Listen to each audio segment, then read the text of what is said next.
story. I don't want to hear it. Uh-oh, you got to hear it. Ladies and gentlemen, thank you for tuning in to R is Untitled. We are now live. And before I introduce my luminaries, my contemporaries here on R is Untitled, let's start with these 3 words. Like, share, and subscribe. 1, 2, 3. Like, share, and lastly, subscribe. I personally would appreciate that if you do so. Or help these algorithms go. And then like and share. What's that again? I said subscribe first and then like and share, because then you don't have to go back to subscribe. Well, I want them to do all 3 things. You know what I'm saying? So I want them to do all 3 things. And also, another member of the crew is here. But first, let me address Sir Dominic. Okay, originally from the BX, now residing in North Carolina. Dominic Donato, you're here. Thank you for joining me. Hope all is well with you. We also not really, but I'm here. I'm here. I'm sorry to hear that, brother. We'll only a matter of time. Just a matter of time. Yeah, I got you. Yeah, I'm so sorry to hear that, man. We'll talk. Yeah, for sure. For sure. Everything's gonna work out. I promise. You know. Also joining us is Miss Evelyn. Evelyn from. Are you from Connecticut, or are you from? Well, I was born and raised in Pittsburgh, Pennsylvania. Henceforth the Pittsburgh. Yeah, I'm sorry too. You should see it now. Pittsburgh makes Bridgeport look like Candyland. I'm not even joking. Wow. Like, and Bridgeport is bad. Like it's like the Lord of the Flies here. There's no parental guidance whatsoever. But Jesus. Yeah, I was born. I lived in Pittsburgh for the first probably 18 years of my life, and then I moved to Connecticut. Okay, nice. And last but definitely not least, my good friend from, I'm not going to say the town because I don't want anybody looking for him. From Queens, my man David is here. David, how you doing? Hope all is well with you, brother. I'm doing well. How's everybody doing? What up, Dave? Good to have you on, brother. Good to have you on, man. Again, like, share, and subscribe. Listen, I provide this platform so people have a voice to speak. You understand? On particular topics we want to talk about. I also embrace the idea of people throwing in the ideas of what they want to talk about. Make the show interesting, make the show lively, and make it fun. That's what we're about. Let's get into it, shall we? First thing on the docket tonight, we want to talk about this young man. God rest his soul. Us here at R is Untitled, we send condolences to the family, to the friends of Marshawn Kneeland. I got to tell you, I was just talking to Evelyn about this. This story, I'm kind of bothered by this, and maybe I'm crazy, but I'm kind of bothered by this because they throw the word suicide. Okay, let me add my man here. Hold on for a second. Mr. Live is here. Welcome to the show, sir. Your mic is live. Hope all is well, brother. What's good, people? What's good? Big Dom. What up, Live? Mr. Fish Chowder. What's good, boy? Yeah, it was looking good. I can't even lie. I done bit the recipe already. I'm getting ready to make that like on Saturday. All right, I hear you, man. Let me know how it comes out. Yes, sir.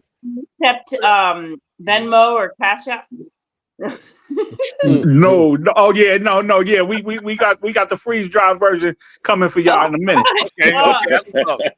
Listen. So let me just say something real quick. Yeah. The guy, I don't remember his name. The guy that just died, the football player.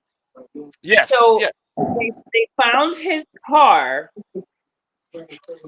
and he walked somewhere, and they found him dead.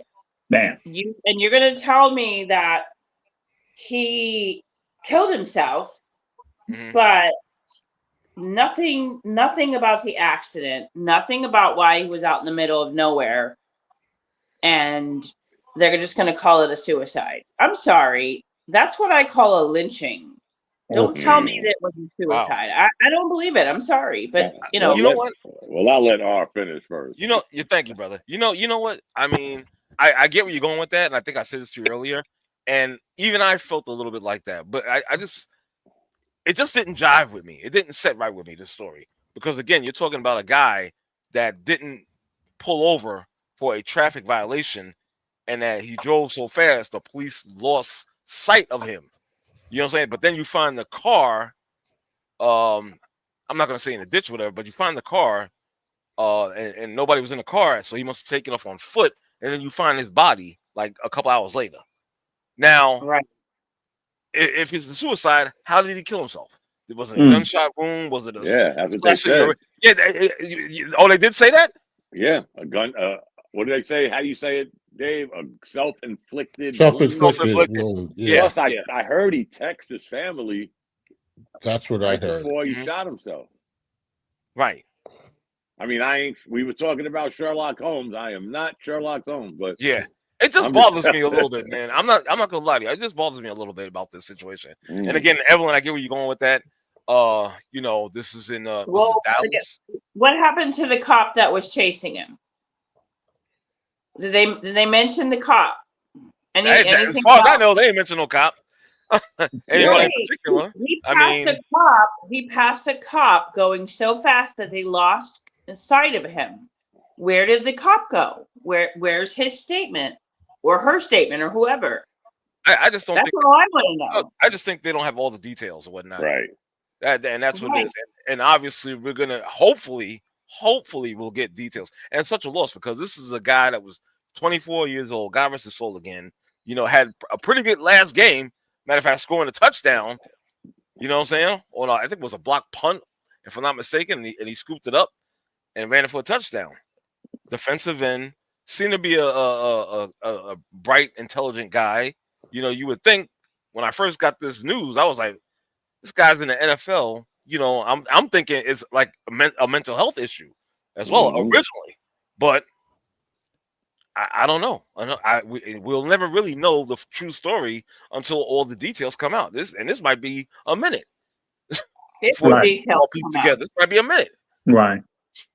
I mean, and as far as the mental health thing, man, it's like we could, you can meet a guy, man, a woman, and they could be the most chipper person in the world, man, but their inner demons is killing them. Yeah. So we like even your outside demeanor, you got to know that person and know whether they suicidal or not. That's what I was going to say. Like, you got to really like at some point the family got to kind of vouch for that man's character and see if he was that type of a person.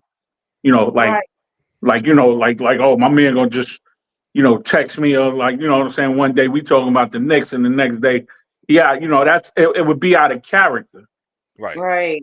Only his family would know. Yeah, only his family would know if he was capable of going in that direction, even if he was a jovial person. He was a jovial person. You know what, Live? I read a few articles, and from what I get from the family and whatnot, he was put together. You know what I'm saying? And I'm talking about his mental state, as far as I know. Right. You know what I'm saying? So I'm gonna let you finish, Arthur. There. Oh, go. I'm finished. Good, Dom. I assume it's his girlfriend. After the chase, the Plano, Texas police said they lost sight of him. Somehow he made his way home. He was called out about 11:30 for a health and welfare concern. His girlfriend notified the police that he was armed and has a history of mental. Oh, hold on. Has a history of mental illness. I'm watching the game. Minutes before midnight, police said in the recording they were on the phone with the NFL when they learned Kneeland had already texted his family goodbye. Jesus. Troopers later found Kneeland's vehicle damaged and abandoned on the southbound lane of Dallas North Tollway. With the help of police dogs and drones, Kneeland was found in the area at about 1:30 a.m., dead of a self-inflicted gunshot wound. Damn. So a lot happened between 10:30 and 1:30. 1:30. Yeah. Right. But I told you, I heard that part. You heard that thing? Yeah, he texts. He texts his family, Again, back to what Live said before we jump into all the X-Files. People have issues that you would never know. I know. I tell y'all all the time. 22 a day. 22 of my brothers and sisters a day commit suicide. You know, we don't hear a lot about it because they're not in the news. They're not, you know, it's not a politically motivated subject. But 22 vets a day commit suicide. It's interesting. I just shared something with Rodney on his page that a man dies every minute of every day of suicide. And I just saying it makes me want to cry. Like, men's mental health is important.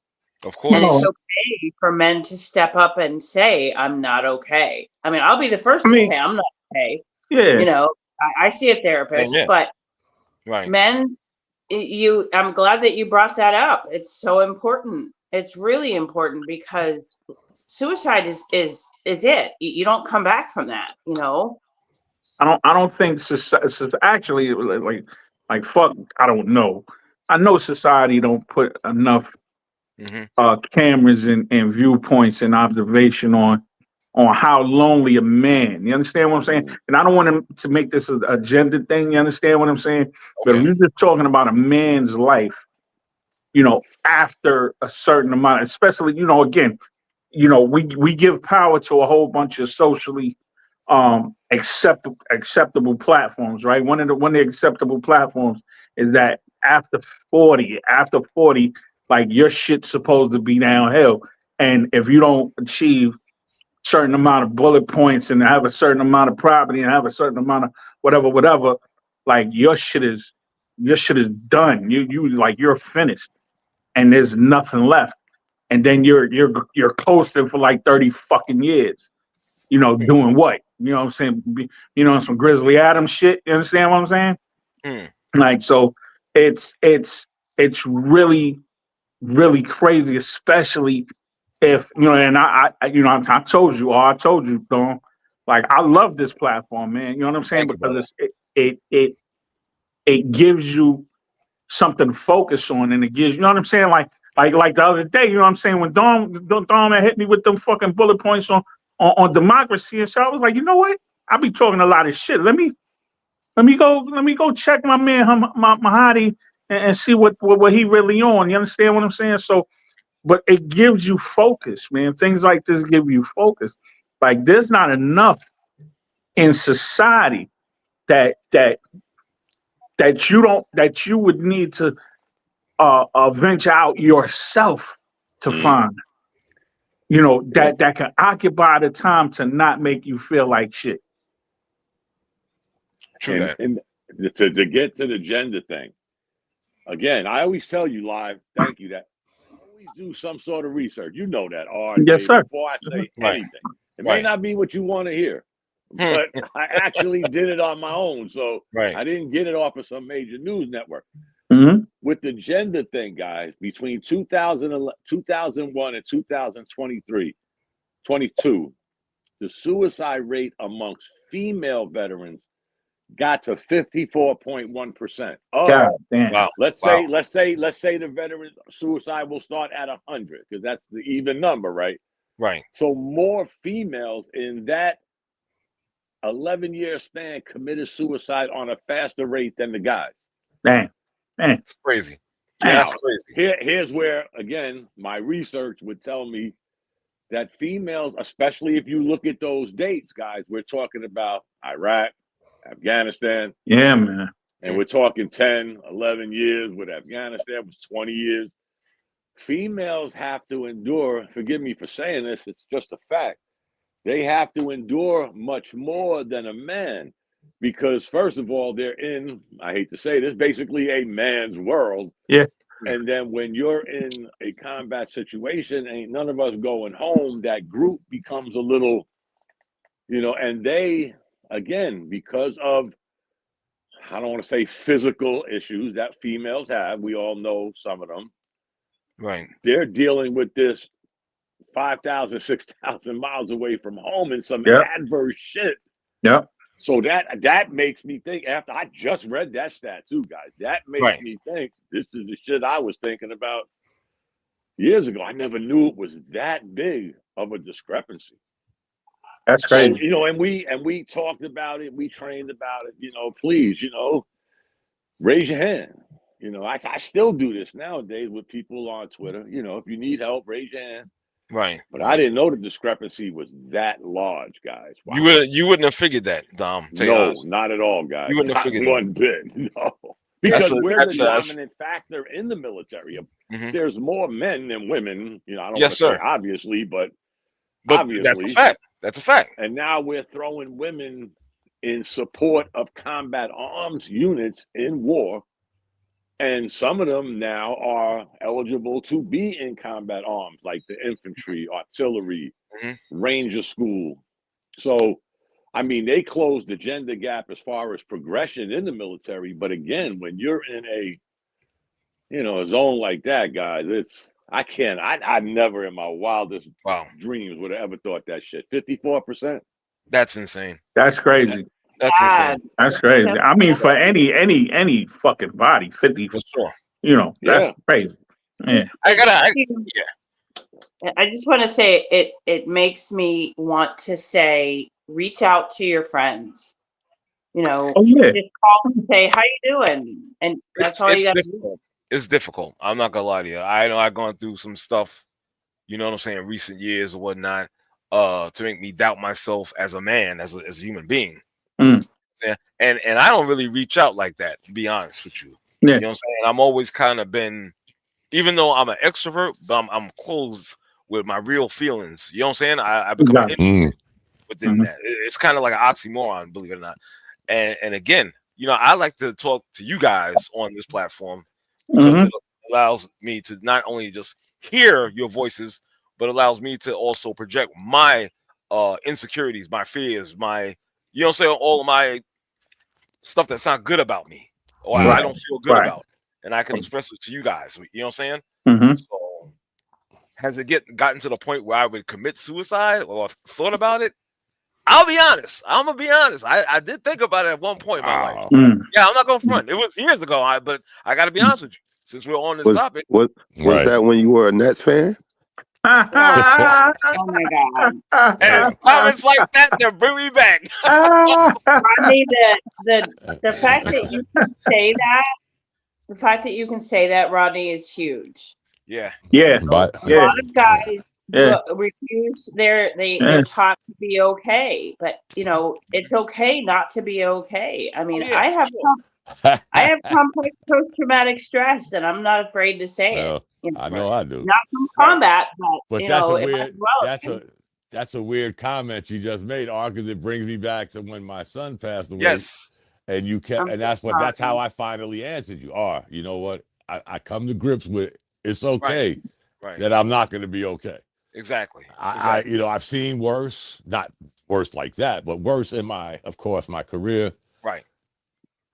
Yeah, and some of them, I know every year I go out to brag and I look at the boots and I take pictures of the boots that they lay, that people that have passed away since the beginning of Iraq and Afghanistan. And you know how there's a ton of those boots out there, guys, that were suicide.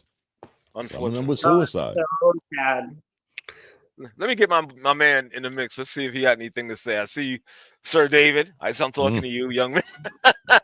Yeah. Anything you'd like to add, sir?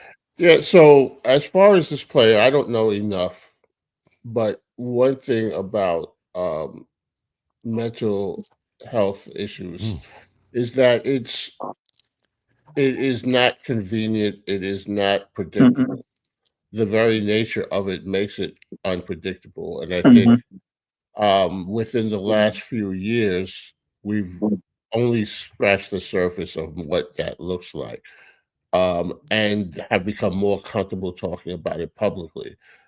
When we were younger, that was not a subject that we really talked about. And if we want to talk about the gender side of it, I find that women often have groups that they can talk to with less shame. A man is taught that you're not supposed to feel anything, and if you do, you keep it to yourself.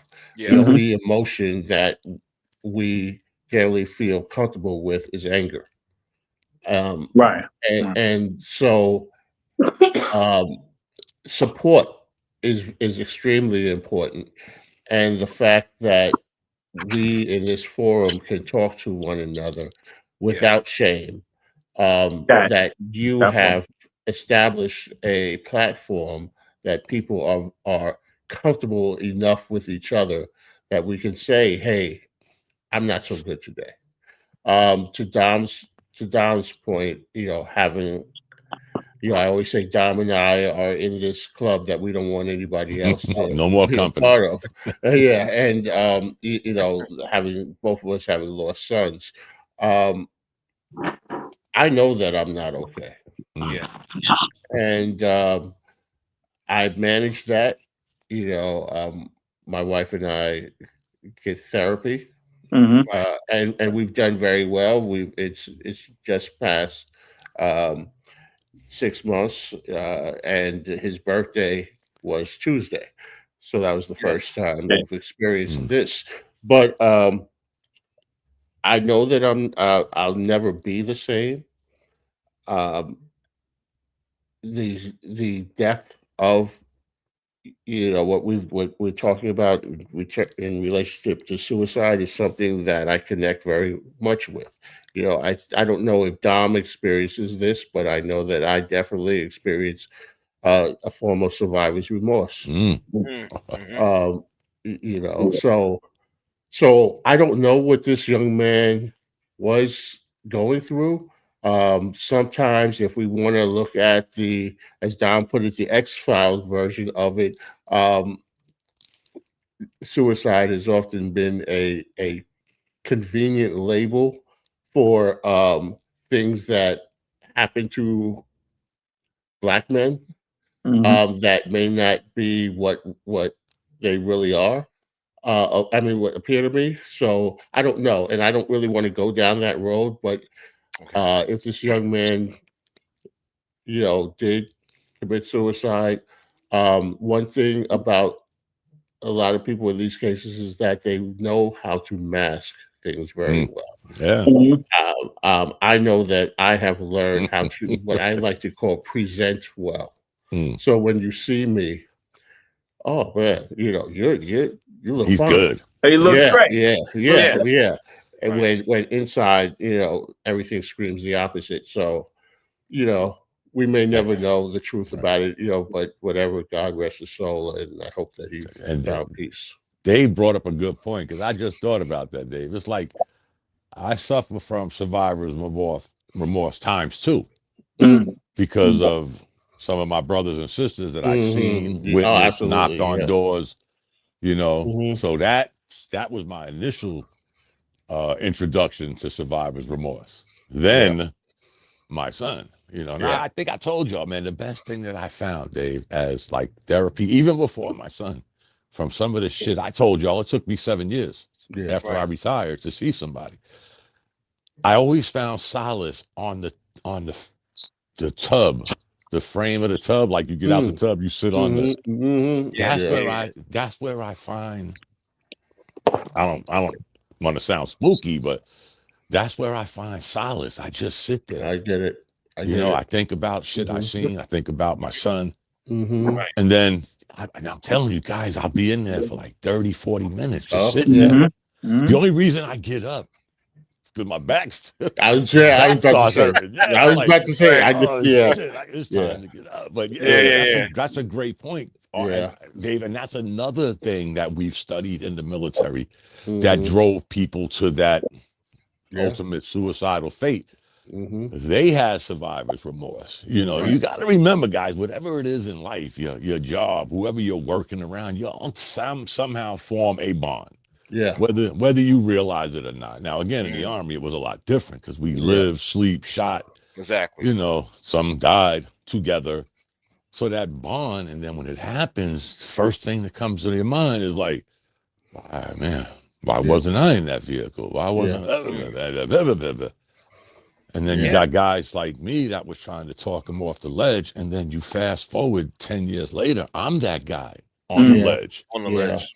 Wow. That's some sick shit, guys. Yeah. But again, and not to beat this, but it's hard to identify because like in the military, Dave's not going to raise his hand because now he feels like they're going to try to put him out.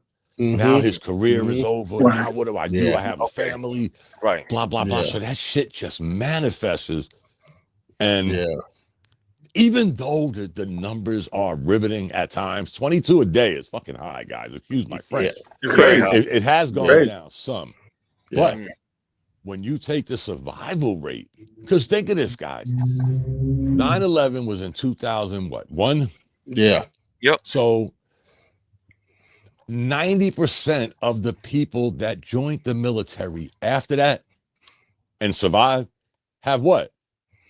Retired. Yeah. Believe it or not, that shit hit me one day. Wow. That's Damn, these kids that joined after 9/11, they got 20-something years in. Yeah. They're done. I mean, prayerfully they survived, but if Right. they retired, guys. That's how fast that shit went. And I think of what they saw in that first maybe 7 years of their enlistment, because remember, guys, when they enlisted right into that shit. Yeah. It wasn't like they sat around like us waiting for Right. a war to start. Right. These guys jumped right into the shit. So yeah, but you know, God bless him, and it's just so hard to identify a guy. God rest this young man's soul. Yeah.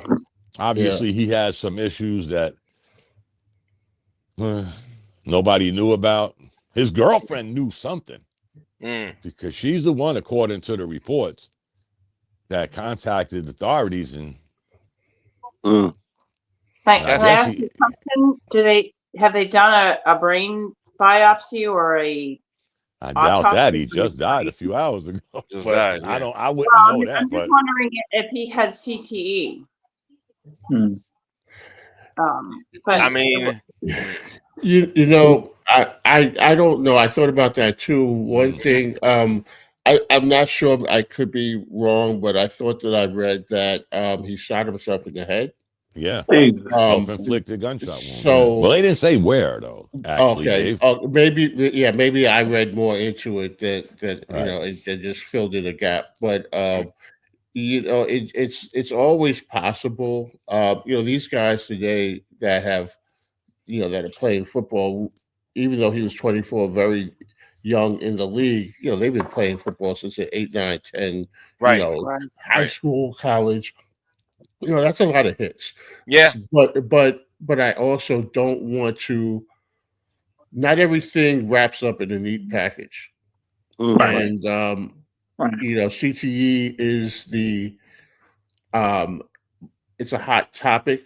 I mean, it's been around for some years now. We're talking about it, but you know, with this guy who went to the NFL headquarters, and you know, other situations, it's very much a quick read that people will make on any situation, particularly involving a football player. I'm more inclined to just say that over time more things may be revealed, but I think I'm more focused on just the tragedy of his death rather than trying to sort out the whys or if it was some kind of. It's sad either way. Yeah, it's sad either way. And 24 is ridiculously young, and he had so much going for him.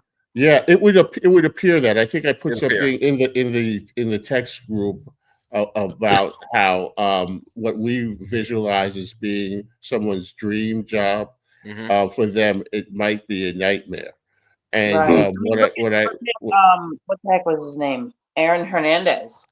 Yeah. I mean that's really the fully extreme version of it, but it does exist. But I guess what I'm saying is that, and I was talking to a coworker about something about this, but not this subject, but just in general, that a lot of times it appears that you want something and this is your dream and you get it, but there are other demons that you're dealing with.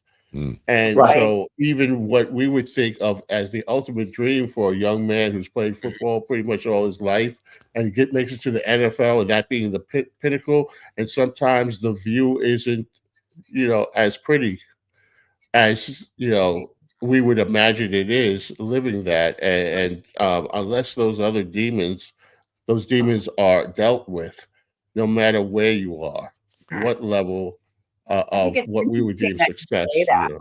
That's so interesting because that is exactly what I was just going to say. And I don't mean to take up all the talk space, but I just want to say this. I am finally healing after 53 years of psychological, narcissistic, sociopathic abuse. Mm.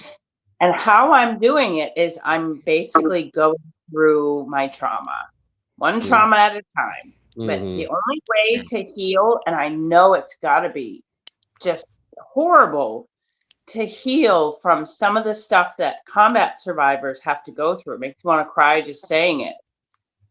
Oof. But I know from my own experience that I am finally able to let go of some of the stuff. Like, you know, my stepfather tried to drown me, stuff like that. You know, I'm finally able to let go because I finally got with a trauma therapist. And you need to find a good trauma therapist, not just any therapist, a trauma therapist.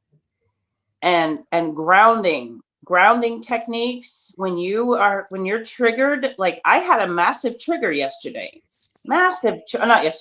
Tuesday, and I had to go home because I was just crying hysterically. And you know, and the first thing I started doing was looking at colors and smelling the air, and you know, that's how you bring yourself back. Okay. It's not good. It's not a good feeling. I'm sure. This guy's story gets even crazier, guys. What happened? As he was preparing for the draft, his mother died suddenly. Oh God! Wow! What the? Jesus! Yeah. At such a young age. I'll tell you too, man. Like, that's where all my sorrows and everything come back with. You know, from my grandmother and everything. So, I mean, to have to strive and go for something like that, and have probably maybe the one person who you was probably doing that for. Not needed. Right. You know what I'm saying? Yes, That's sir. crazy. Yes, That's crazy. Let me just take the time just address these guys real quick. Reggie, I see you join as well. And of course, Steve, you're here as well. I know you both on mute. That's fine. But thank you for your support and thanks for checking us out. Yeah, young lady and gentlemen. Glad to be here with you guys. Yes. I was a little under the weather, so y'all gonna have to forgive my voice. I'm gonna try to be quiet. Oh, hell no. Wait, you quiet? Let me stop. Oh, that takes the out of it. I'm not going to fall for it tonight. Oh, I'm not going to fall for it tonight. Yeah, I see. It's all good. I try to get you, man. Oh, with that being said, thanks guys for that very interesting conversation. Everybody sharing their thoughts and you know what they had on their mind regarding this topic and whatnot. But we're gonna move on a little bit. We're gonna talk about another possible CTE case. Let me see. Wow. That wasn't nice. Yeah, I know you didn't see that one coming. This guy here, John Morant. Brutal segue. Yeah, right. That was horrible. I know. Shame on Roddy said, speaking of crazy, it's what you literally did. Yeah. No. My take on this is going to be crazy. Okay. This is going to be really crazy. I'm not going to lie to you. You guys are going to disagree with me wholeheartedly, and I'm ready for it. I doubt it. Yeah. Now we know you might have more people agreeing with you than not. Nah, they're not gonna agree on this one. All right, go for it. Bring it. All right, so from what I understand, he got suspended one game for conduct that was detrimental to the team and whatnot. Now, I didn't really see any specifics about what was said. It was during some meeting, whatnot, or whatever the case may be. He was talking about the coach, whatnot. Again, no specifics that I heard of in particular. I personally think that because this guy has this image which is tarnished, and it's his fault, it's his own fault, but he's going to be in that lane. He's going to be considered a bad boy no matter what he tries to do, no matter if he does stay out of trouble and whatnot. So I just think, honestly, I think this is overblown. I think the coach knew that. Again, that's just my thought. there are layers to this. That Yeah. I don't know if y'all been following. I listen to NBA radio in the morning. Mm-hmm. Okay. They trying this new, like the coach is trying. I guess Steve would know best because he's into hockey more than us. How they have these shifts in hockey, like 90 minutes, 90 seconds, 2 minutes. That's what this dude is trying to do. Like these 4 minutes on, 4 minutes off, blah blah blah. Okay. And the hockey so reference. it's getting kind of strange. But I gotta give props to Kevin Durant, the ultimate troll. Yeah, you gotta love him, man. Yeah, he ain't afraid to tell you he's a troll. Yeah, you know he went at it with his dad, John Morant's dad. Yeah. You ain't gonna be coming to these games. You ain't gonna be sitting in this arena too much longer. I'm like, this guy he don't have no filter, man. But he's right, ain't afraid to admit it either. He's like, I'm Kevin Durant, I'm a troll. Right. It's like you got natural born knucklehead. You know what I'm saying? Oh man. Like what? Like why do we even entertain it? Like none of us, man. Like you know how many dreams? I mean, like you go with the cat from the 76ers. Embiid? No, the new brother, man. Edgecombe? Edgecombe, right? Yeah. You take Edgecombe's story, right? And transfer that and put them side to side, right? You know, both athletic, both had an equal shot, right? But then you got one dude that's just squandering. I mean, just squander, and it ain't only him; it's his pops too. His pops is a dickhead, right? So you know, so it's like easy life. Excuse me, you know what I'm saying? A fuckhead, right? You know what I'm saying? Like he cleaned that up. It don't even like you know, and then me here go me, right? It's coming from an era where, you know, militants was worn on the sleeve. I'm like, you know, give that man a chance to he's a dick. Like the all of the stuff that you do, you understand what I'm saying? And then like nah, it's me, man, and it's me, man, and it's the system, and I should be able to. No, dog. It's like you're like what you should have did from like way, but you know what I'm saying, was chill, got, you know what I'm saying, and just said 3 words. I'm here to play ball, right? I'm here to play ball. You don't say nothing. Kobe ain't say shit after what had happened to him. Oh yeah. He didn't say nothing. He didn't say nothing. He went and got his girls, his daughters right. He went and got he went and got women's movement right. He went and got he did everything he was supposed to do to get his sneaker contracts back. Right? And now again, we can talk about what you kowtow into a system. You kowtow into something that you invested a lifetime in. And as soon as you get in, you're gonna now think somebody owe you something.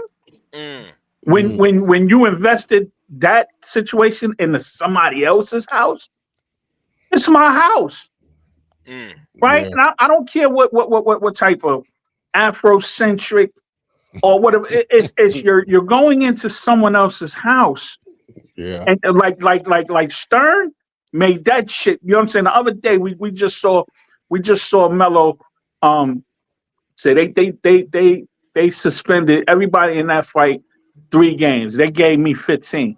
I went to Stern to be like, why you hit me with 15? He was like, I know where you live. I know what you do. I know what your peoples do. I know what they don't do. You understand what I'm saying? Get out the street or I'm going to hit you in the head again. Wow. It was simple as that. Stern wasn't having Melo come in, especially in the era of the cornrow and the jumpsuits and the big chains and all that. You're not gonna demonize this brand any more than I'm gonna let you. Right. So now with the Ja Morant thing, we just talking about. Listen, you demonizing Grizzlies and Grizzly brand because it's not overflowing into the rest of the league, right? But now here it is. What do we do about you? And if I was as Dom say, if I was bobblehead, right? I would get him out the league. I'd be like, yeah, don't give him another chance. Don't give him another contract. Don't give him another contract. You know what's interesting? Another interesting take on that ain't gonna happen because with the unions, and I will say this, guys, his on the court, and I don't mean his on the court fuckery. I'm talking about just being on the court. Right.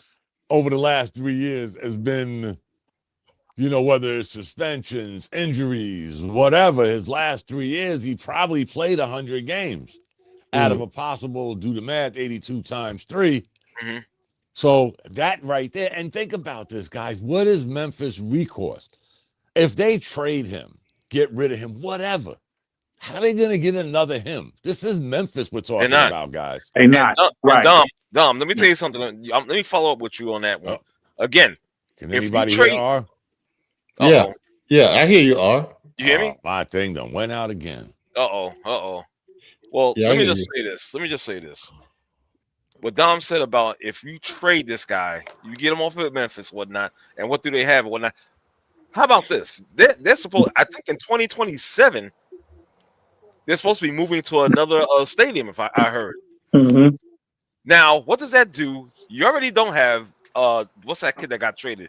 Desmond Bain. Right. To Orlando. You're not gonna have a guy like Morant there. What are you left with? You know what I'm saying? So this kind of puts him a little bit of a pickle to me, because you gotta have something there, because the fans still come out for him, believe it or not. Because he's entertaining on the court. You gotta have some form of entertainment, something to make you want to take that drive, to make you want to support this team, make you want to go to the stadium, the arena. You know what I'm saying? And Josh said, so do you think all of this is calculated by him, maybe? Wow.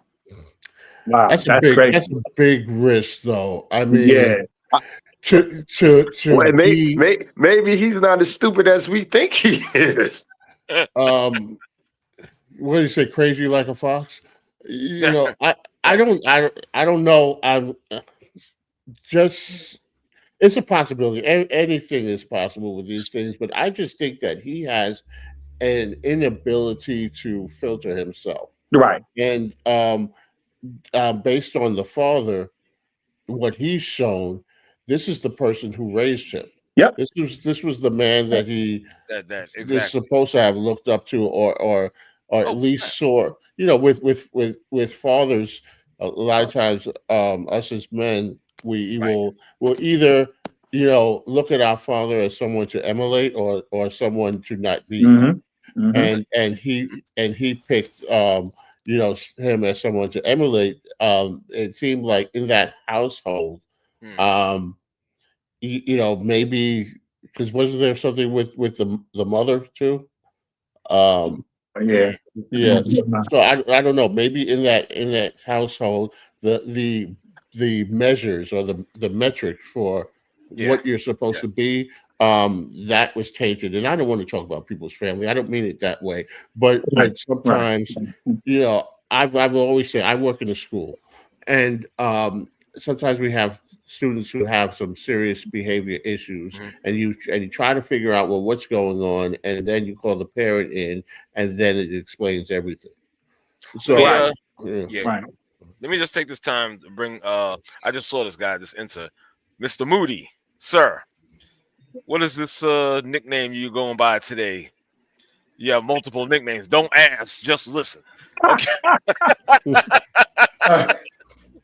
Probably because I ain't grad. Yo, what up, family? Yo, what's up, new people? I see some people in here, man. What up? Yeah, trying to grow a little bit. Trying to grow. It's all good. It's all good. If I actually went and got my education, I would have said, "Don't add," because I was working. So I'm just listening for the support. And then when I get free. So but when I grew up, ADD was like ASK. So maybe I'll put ask. So I'm gonna clock back out, and then when I get if I get a chance, I want to come back, and I am enjoying the show thoroughly. At least Moody didn't say don't axe AXE.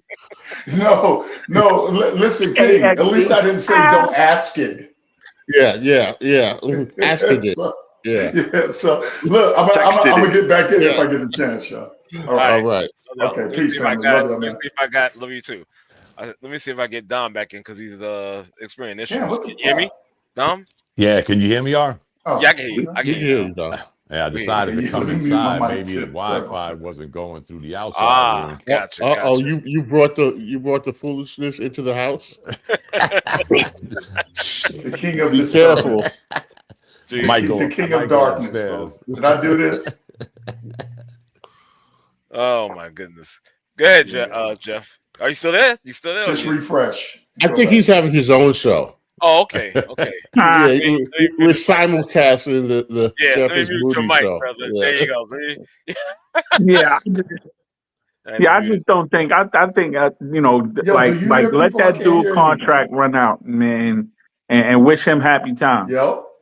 Exactly. Like I that because we're not talking about Kyrie, we're not talking about Iverson, we're not talking about that. This dude is something else. Like it's something else. So you don't think a change of scenery? No. You think he'll always be the way he is? No, because again, like here it is, right? He got enough money to last for the rest of his life, right? So and whatever he's doing is what he want to do. He's doing exactly what he want to do, right? He's not adhering to laws and statutes or league laws or league rules, and he's not doing none of that. He's doing whatever the fuck he wants to. Well, live as far as the money goes, he's got to pay that child support. He got enough. Well, yeah. He got enough. If you're smart, you do like Edwards did. But anyway, but paying child support for your father can be very expensive. Yeah. You're out of control. And this is my point. Like I don't think I think they seen that little and he's so young in his career where he could have got, and with the money they're talking about now, he could have seen at least 3 contracts worth 100 and some change, right? So you acting out on the first one. Yeah. You acting out like on the first one. You acting out like you don't need to talk to nobody. And what the brother said may have some merit. You know what I'm saying? Slick like a fox. He acting maybe that way because it's like, listen, I know y'all need me for this next stadium. Yeah. Right. Y'all can't even afford not to re-sign me. Well, we ain't got nobody to draw tickets except for the Triple J, whatever they call him. You know what I'm saying? Jared Jackson. Jared Jackson. Yeah. But you know what? True though, it's not like they were a new franchise and he was the face that brought the people there. They had a team before he got there. And John Morant, as talented as he is, no one is bigger than the league. And if I'm ownership and I got this guy, as no matter how talented, there are guys, and we've always known this, there are guys playing pickup ball, in street ball that are more talented than some guys in the league. Yes, it's not just talent. Yes, sir. And a lot of times they do these interviews, pre-draft interviews. They're not just looking at how fast you run the 40. Right. They're looking at mental things as well. And Ja to me is very interesting because wasn't he not highly looked at when he was in college until his last year. Right, because I think a coach someone came and looked at him. They were looking at somebody else, I think, and then saw him. And that's so he wasn't even the focal point. And so when that started, it was this heartwarming story. Okay, here's this young man. He was overlooked for a while, and then he showed that he had talent, and that's the lane he should have stayed in. Yeah, I thought I thought he got national attention when he in a NCAA tournament. That's when the light started shining on him. I think it was. Yeah. I think so. Because wasn't he? If I remember the whole thing, wasn't he a high school teammate or played ball? Not high school teammate, but played some ball with Zion, and What? everybody. I don't think it was Zion, but I think it was some.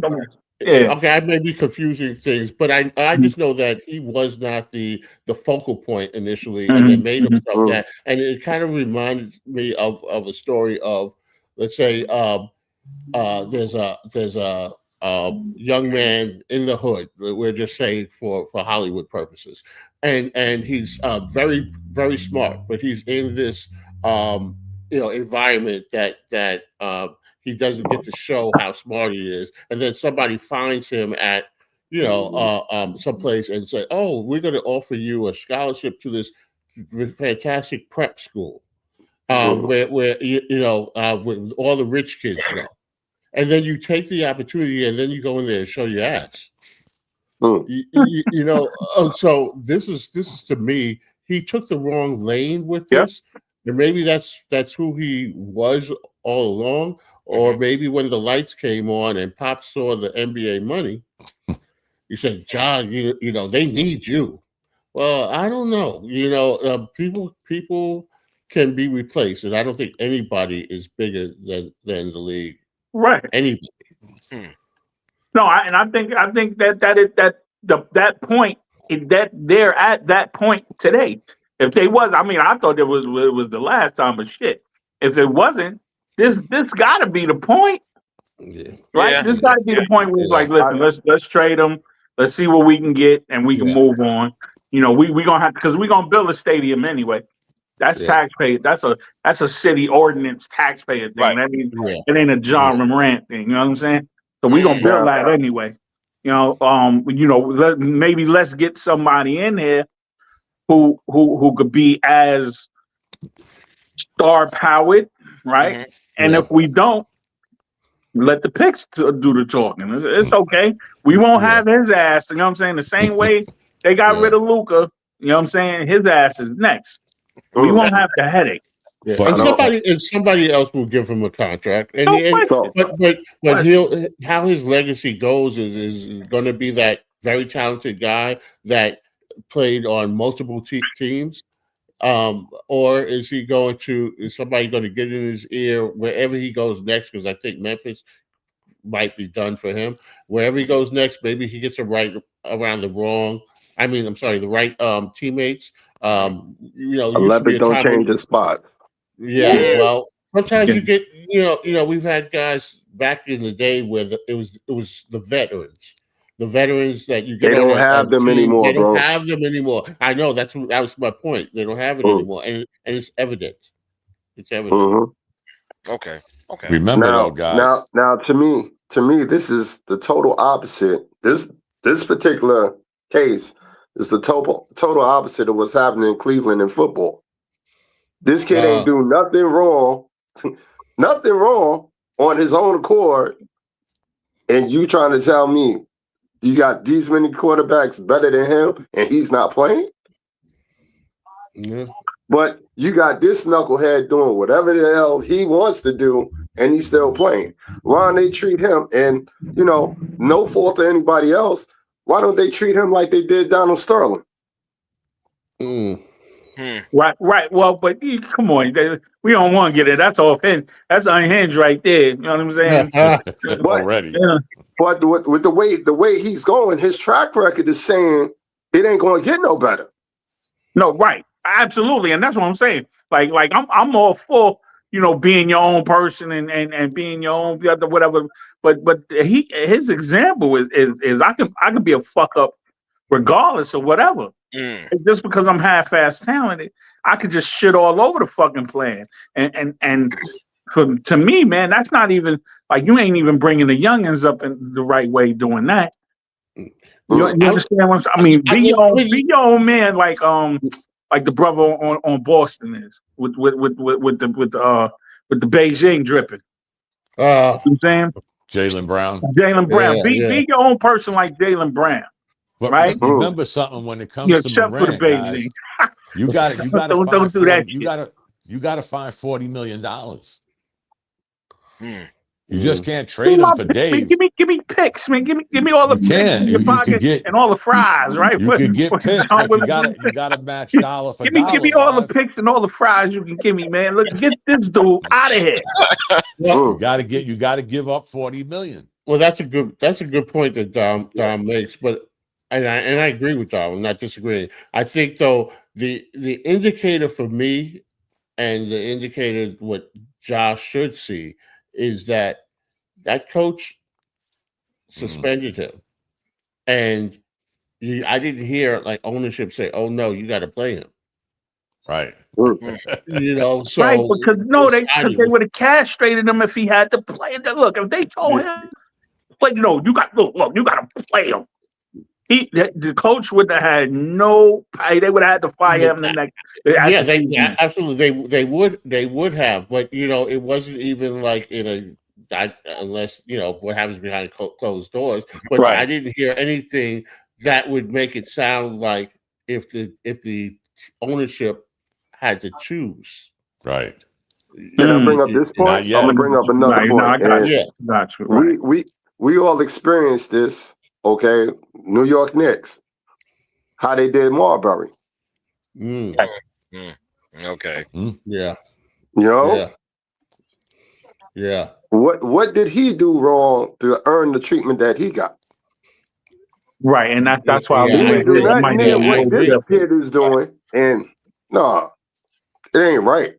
Yeah. No, it ain't right. No. But it was different. Like Marbury didn't necessarily ask for that, right? He didn't do anything for that, right? That was more like Isaiah and this is a party kind of situation, and right, like him doing something wrong, him just outright doing something wrong. It's like you fed the demon. You understand that? You mad because he actually started acting up?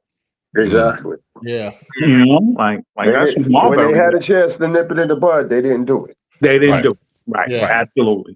Where do you think he would be a fit? That's another thing. Who wants to? Right. And this is what this is the part I'm talking about. Like I said, with his track record, within the limits of the law, of whoever's law, he basically didn't do anything wrong, but he's shining a black light on the league. So now, how do you go about it? How do you go about letting this dude know you can't do what you continuously doing? You understand? Well, if that's the case, nobody should sign him. He's right. No, absolutely. I just said that. I should get his ass out of here. Ronan's got a trade proposal. No, he says Memphis trade Ja to Atlanta for Trae Young. Wow, that might work. I think that's a reward for him. I think that's a reward he doesn't need. I agree. I agree. I wouldn't let him run loose in Atlanta. I mean, the Magic City won't be the same. Exactly. Wherever he land, he gonna get rewarded because he's still in the league. Right. You understand what I'm saying? So my whole thing is, it's for me, and this is my house, right? A malcontent is gonna be a malcontent. That's why you getting traded. Because you ain't following my rules. You can't be putting, what I'm saying, gun fingers up and laser pointers and have your people, with all the, wilding out. You can't have that. You can't be up in here for that. You know what I'm saying? So you gotta go. You know what I'm saying? Or they should take a page out of baseball and designate his ass for assignment. What even better? What was that? Amnesty his ass out of here. Get him out of here. That's hard in the NBA, guys. Yeah, in the NBA. What's you don't want to pay him that money to be playing in the D League, but hey, listen. Put his ass in the D League with Frank Ntilikina. Oh shoot! Is he still there? No. I'm about to say. I'm like, bum ass. They ran his ass out of the D League too. Yeah. I'm about to say. Only place he getting burned is on the French Riviera. That's about it. That's about it. That's terrible. Why you mention that guy, man? I just got over that. When they drafted him that night, the reoccurring nightmare. Yeah. You know how long live been doing that Nilakina? Lord have, since I've known him. Oh gosh. Dude, let's move on a little bit. Let's get to this next topic. If I could get this damn thing working. Here we go. Now, I'm bringing this up. We spoke about this recently, possibly last week as well. I'm seeing a lot of talk, a lot of support for this guy to be considered an all-time great. I don't know. Oh, we're there. Okay. I don't. Yeah. And before I say another word, the bishop is here. Your mic is live, sir. Welcome to the show. Bishop. What's going on? What's up? Good evening, fellas and lady. Hello. Good evening. So, I don't know about this Shohei guy, man. I mean, let me just say this again. I want to see another year of him, and he's done all kinds of stuff. I get it. He's talented. Need another year? I need another year. I'm sorry. I need another year before you could be considered that all-time talk. And yeah, I need another year. Okay, you got 2 back-to-back World Series. I don't care. Okay, hold on. And one, he didn't really have a hand in. Okay, hold on. Go ahead. Okay, who's the most other famous Japanese player we got? Hideki Matsui and what's the one for Seattle? Ichiro. You know, they gotta put that Mount Rushmore up there. So this is what it is. So do you think that let's not give him all-time great yet? Do you think that he is on the road to it? Yeah, I would say so. When it's all said and done, because I think that he's not a fluke. Okay, I never said he was a fluke, and I hear you. No, I'm not saying you did, but I'm saying at some point, because I was with you in that camp. I was like, come on with this. There's too much with this Shohei guy, but this dude is a beast, and the fact that he pitches as well. I didn't want to like him. I'll be honest with you. I didn't want to like him. Okay. But watching him in this, particularly the World Series, this guy has done things that I haven't seen consistently. So I don't know about we hand over titles very early, very quickly. So yeah, I would be willing to wait before I would land him in that, because all time means duration. Yes. And we know we've seen all-time greats and people that we put on that. And I think sometimes we've had this conversation. Don will tell you we've had this conversation for years about what is the Hall of Fame. So I get what you're saying, but I really would say if anybody to me would appear to be destined for that at the end of their career, I would have to give Shohei that. Here's the weird thing, guys. I mean, I'll give him the last 3 years. He's probably been phenomenal. But in his career, guys, 6 out of the 8 years, he never hit 300. He went from 22, 18, 7, 46, 34, 44, 54, 55 in home runs. He's only, his pitching we know has gone down. They're not using him like they were when this phenomenon first started. And again, guys, I'm not taking anything away from him, but when we talk like ours, always saying longevity, greatest of, we can't forget the other years he had, guys. Yes, he has come on. First of all, he's 31 years old. He hit his stride 3 years ago as far as the home runs. Because like I said, guys, he hasn't hit 6 out of the 8 years he's played. He has not hit over 300. So if we want to just do away with his 6 years, and say, yeah, this guy, I mean, don't get it twisted, guys. He's doing shit that we never saw. Hence the reason we're saying what we're saying, especially R. So, I got a question. Who's currently the best player of all time in your opinion right now? Right now, currently? All time, no, historically. All time. Man, wow. You gotta give me a few minutes on that one because there's a few names that just flashed through my mind. Yeah, whoever it is has been close to 20,000. But professional baseball players, minor leagues, all circuits around the world. Ain't nobody better than this guy we're talking about right now. In the history,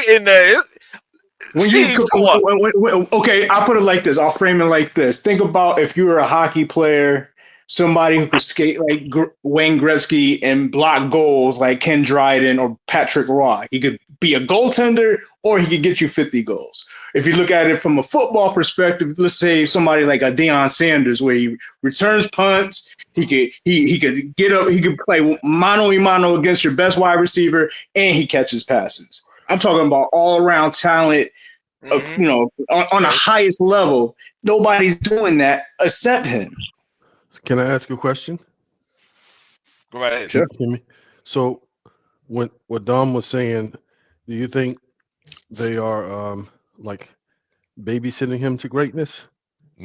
I already have him there now. I'm already. No. I'm saying so that they're selectively. They're not the utility rate for this guy. They're only using him in specific, so he can be successful in those particular instances, and that kind of like is like hand guiding him to this instead of like when you look at some of the other baseball players, the greats, they had to make that happen how they had to make it happen.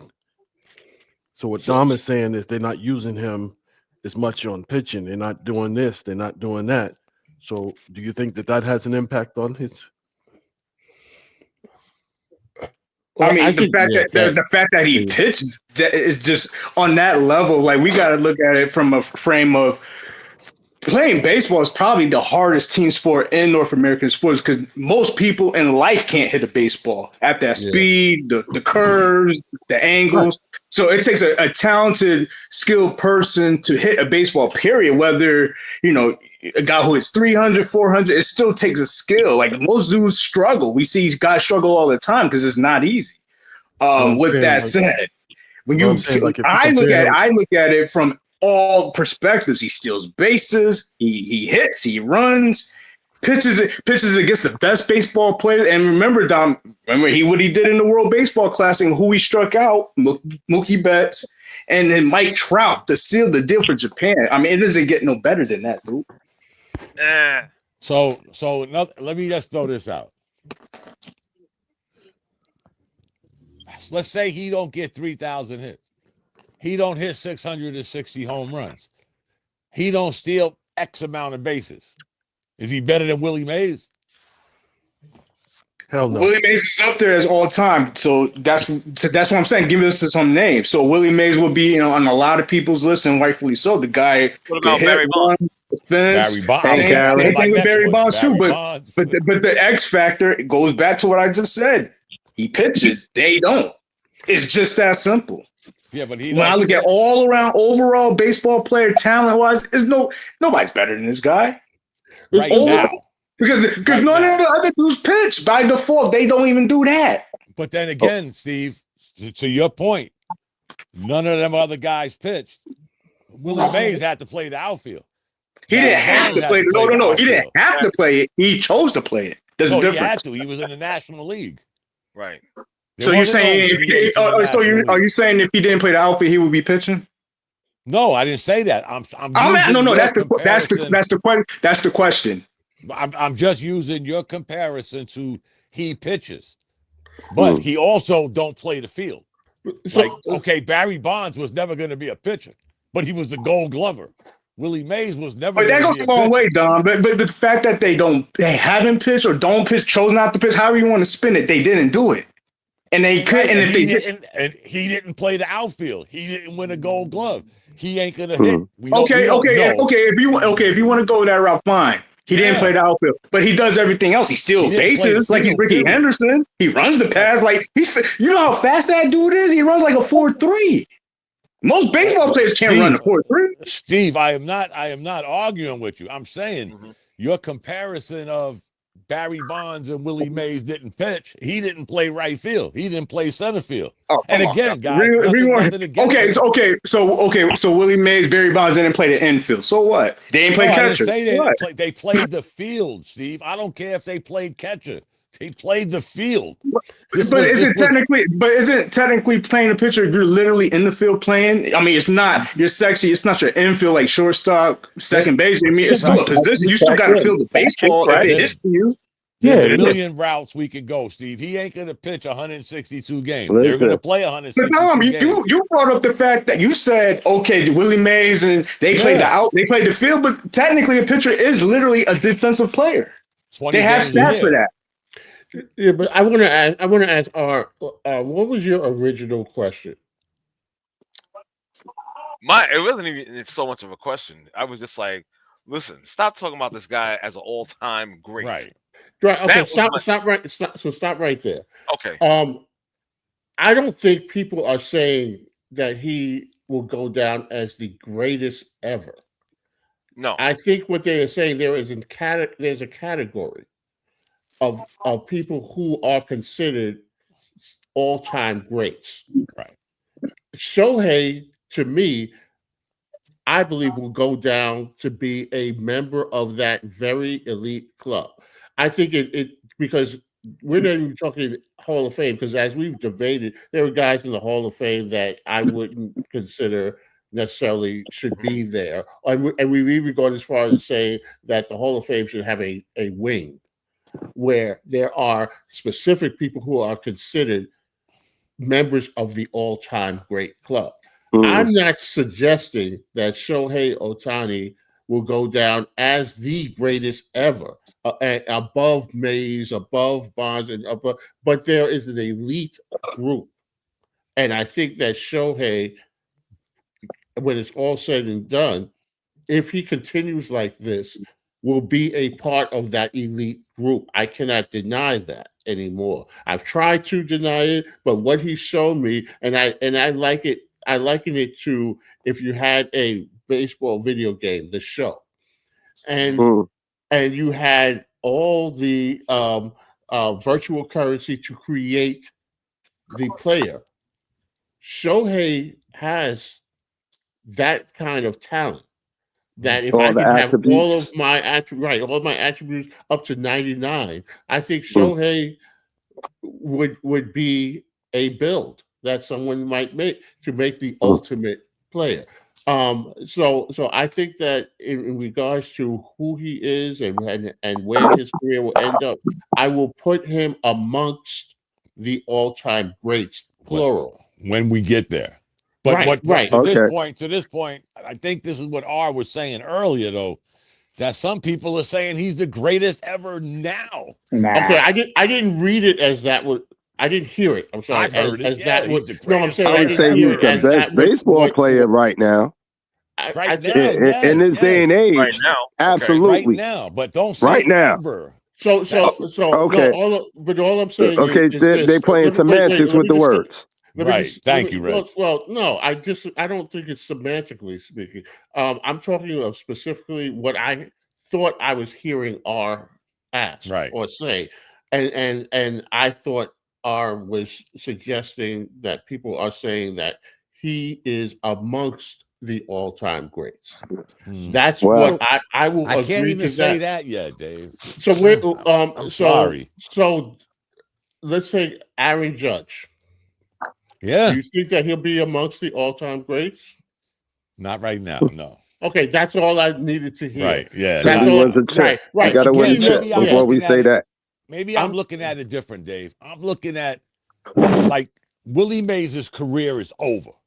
Right. We can look at his career in numbers, period. There's no, he might not do this in 2 years, or he might do this in 2 years. His career is over. So his numbers are phenomenal. We don't know if this guy's going to ever get there. I agree with that. And I think that's really what I was saying. That's why I asked the question Right.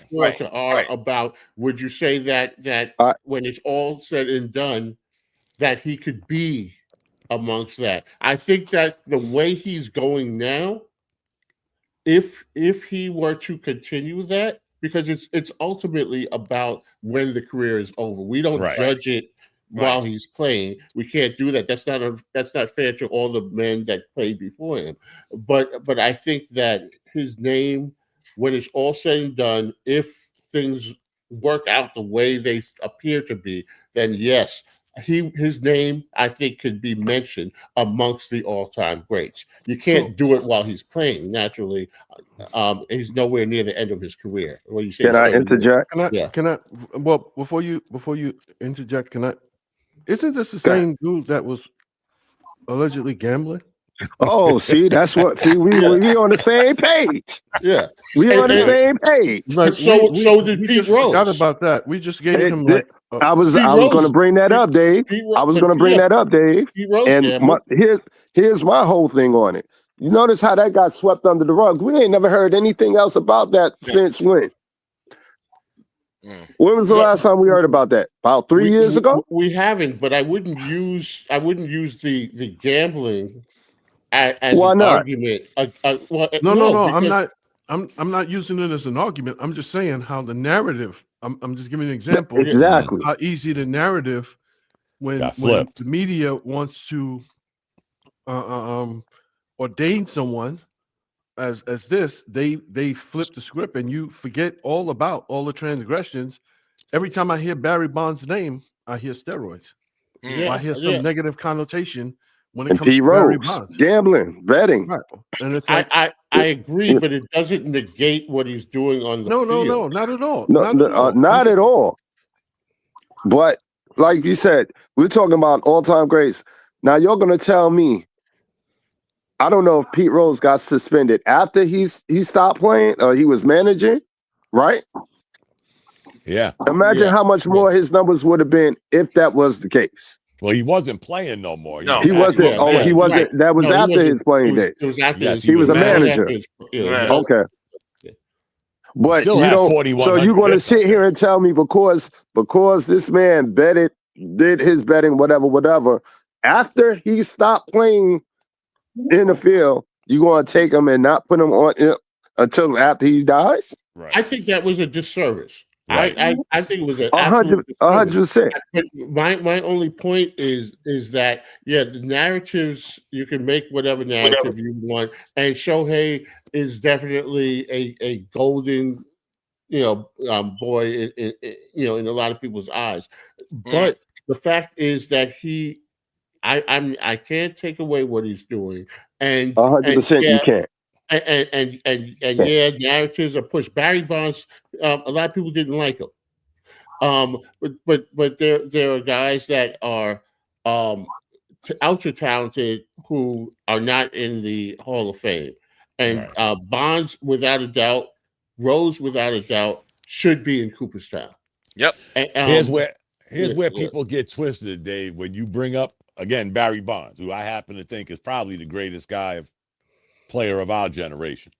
You silence them when they say steroids. When you come back with, he won 5 MVPs before Major League Baseball could spell steroids. Mm-hmm. Yeah. He did so. If Barry Bonds would have retired in 2001, he'd be in the Hall of Fame.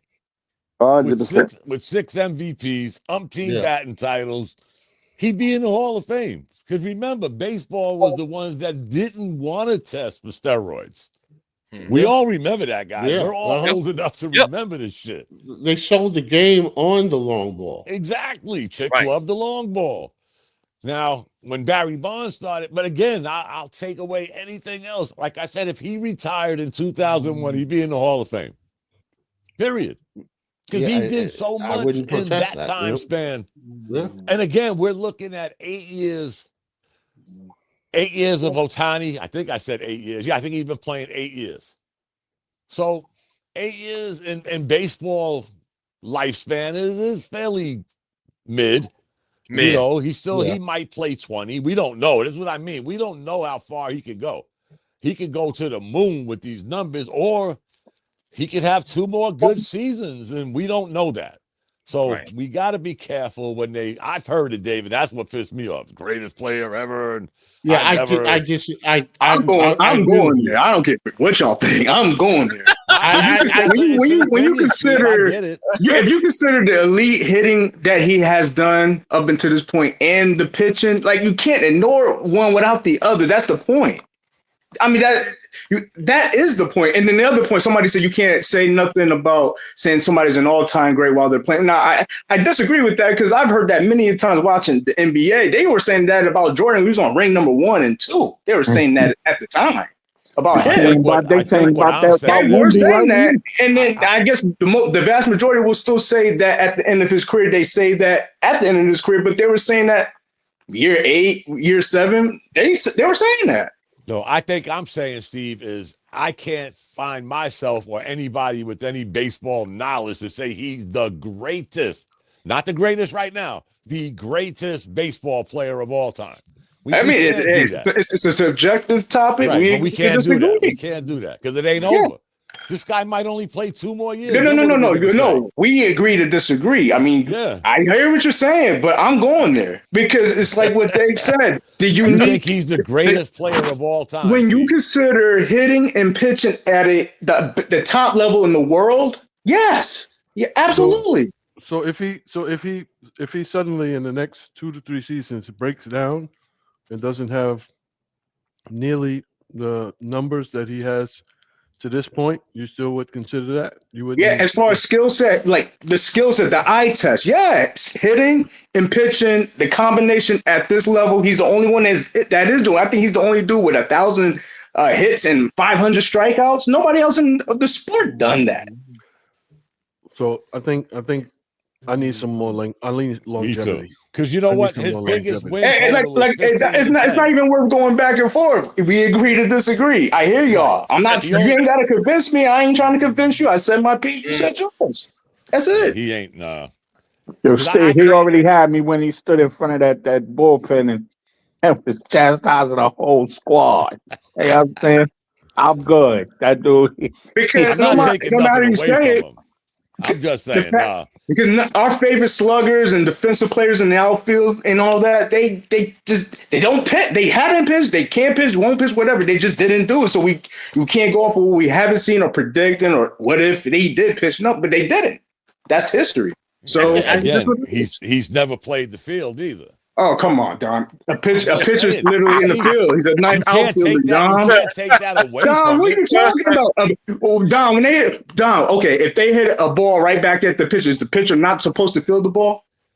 That's come on. Don, he's not playing Don, if they hit the ball up the middle, is the pitcher supposed to field the ball or stay out the way so the second baseman or shortstop get the ball? Well, let me just say. No, Don, answer the question, Don, just quickly. Okay. Is he supposed to field the ball, yes or no? He's not fielding 9 innings.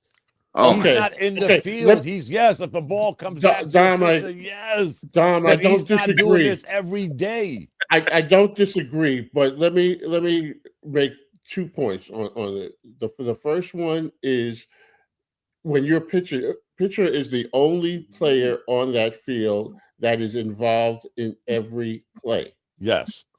So if he throws 100 pitches in the game, that's involvement. So you could play right field and not have a ball hit to you for 3 innings. So that's one thing. But the second thing is what I'll say about Shohei, there's a difference between resume and ability. And so when we talk about greatest of all times, we're looking at resume.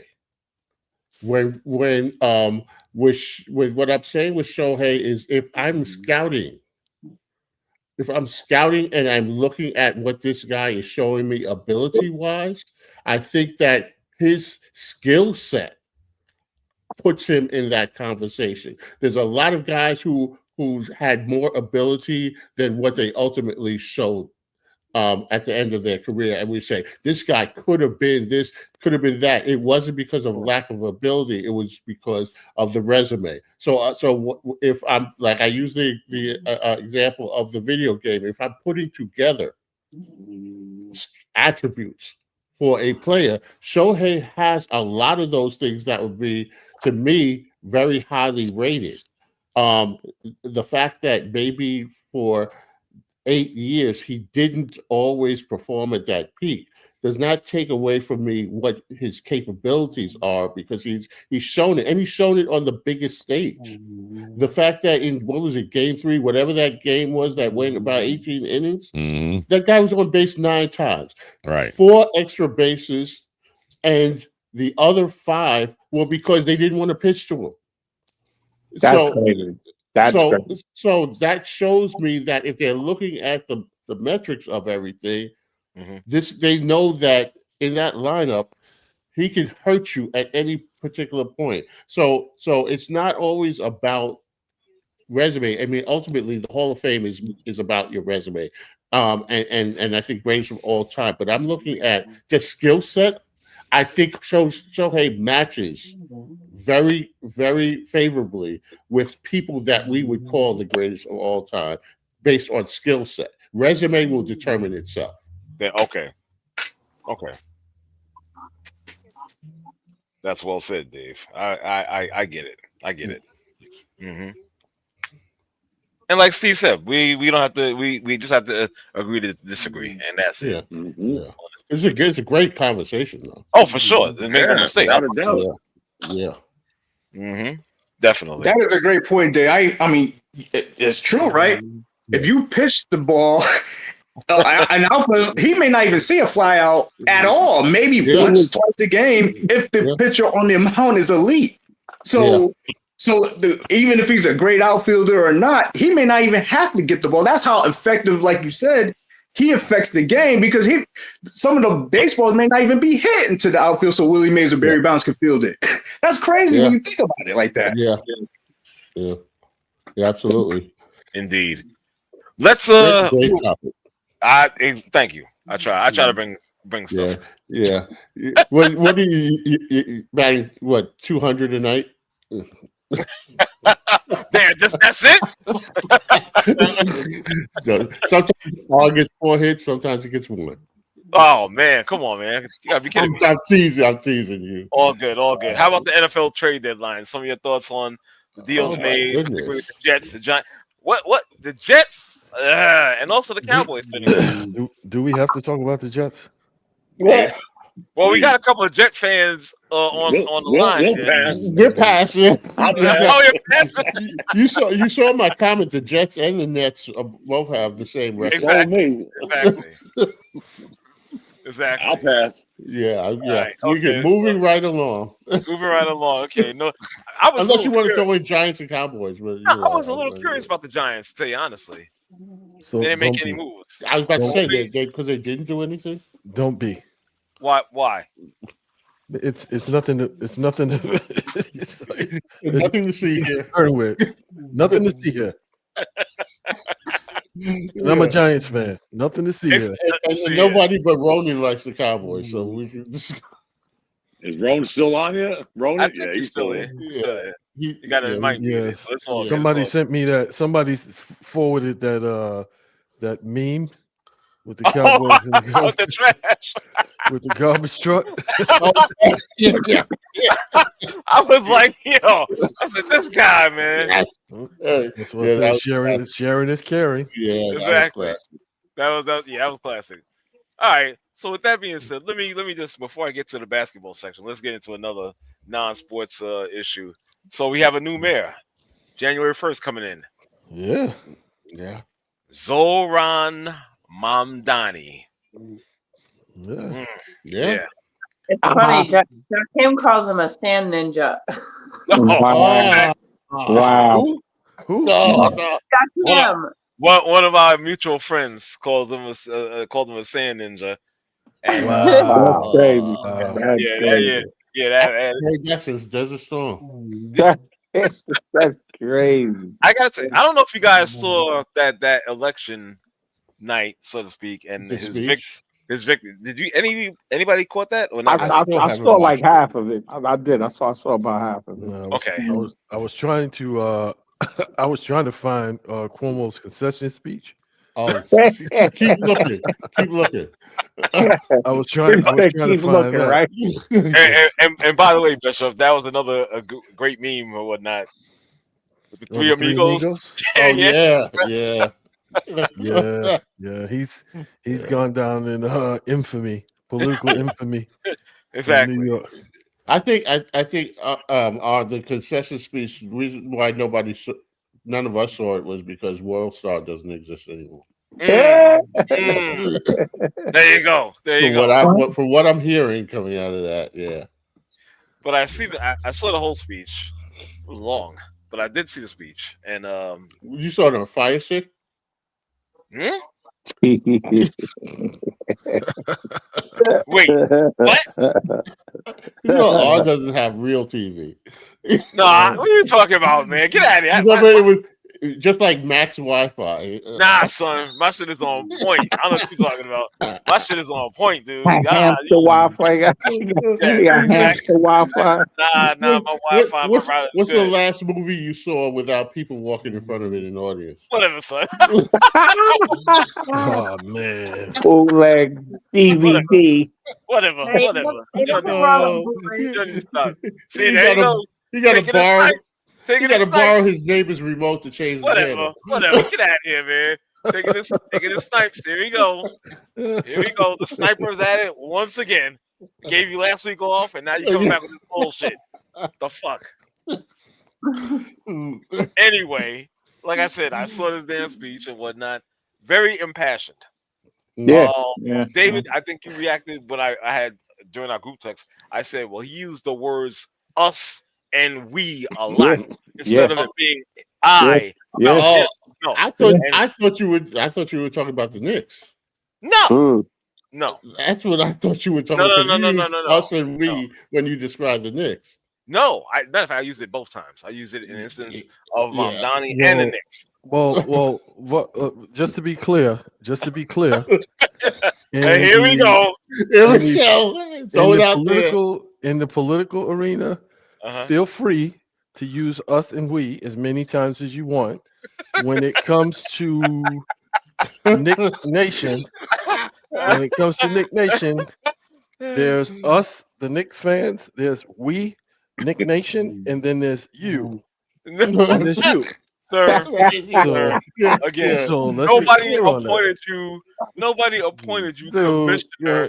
Nobody appointed you commissioner, president, emperor of Knick Nation. No. Dude, your voice carries no weight. You carry no weight, sir. That's where I must have got lost. Yeah. When Bishop said the thumbs down, I thought y'all was talking sports. That's what I thought. Yeah. Well, I'm always, my antenna is always up when R tries to when he tries to like sneak back in. Yeah. Now I see what Bishop meant. Sneak back in. When he tries to sneak back into the Knick Nation, when the Garden, back in like anytime I say something, I'm like this. I go parentheses, watch this, because I know a certain individual will get triggered, and like a moth to a flame. He can't help himself. Bishop could be quiet all day long, and then something will happen, and I'll send it up like the bat signal, and Bishop will chime in. And then like Dom said, I'll wipe my hands and I'll walk away. Yeah, you do that shit too. I can't keep up, guys. I'll be honest. This got me mad triggered, man. No, I just want you to be clear, because sometimes you get confused. There's no being clear. It's about you being triggered. You be in your feelings. Okay. How dare he step into my territory? Say what you must. But like I said, and I said this 3 years ago, and it still stands today. Until you hold no weight, sir. You hold no weight, and I will never bend the knee. It's not gonna happen. It's not gonna happen. You'll never be back on the wagon. No. I will admit, I thought y'all were talking about the Knicks. I'm like, Bishop done chimed in. It got to be Ari and a Knicks fan. Fuck it, let me move on. But and I was in my car listening to this shit. I'm like, here we go. Here we go. Y'all guys have been on mute more often than when I get in my car. I gotta stop. You have to, Because sometimes I lose my train of thought because I'm steadily hitting. Because I got a mouse, right? So I can see Dave said. So I'll hit enter on my mouse and it'll just come out verbally. Yeah. I feel like I'm playing the drums because y'all won't stop. I'm like, bing, bing, this guy. Bing, bing. He won't stop. All of y'all don't let it. Like the other day when Bishop, I can't see the thumbs down signs because I don't get a picture. Right. But I'm like, what the hell is Bishop talking about? And just 5 minutes ago, I read it and I'm like, I thought R was talking about that mayor. No. And then Bishop said, I'm like, what the fuck? What happened? Well, Bishop jumped right to the next thing. No depending on my behalf. Now I get it, though. I just whatsoever. Read it. You're nothing. That is it. I'm in, and you can't do shit about it.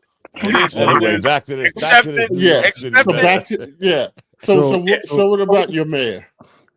Yeah. What did you say, Dave? No, I was saying before I was rudely interrupted. Yeah. Dave said, what about your mayor? I don't know if well, David had said, and again, David, I thought you responded to about the mayor talk. He says, well, your us and we might not fit us. Something to that extent.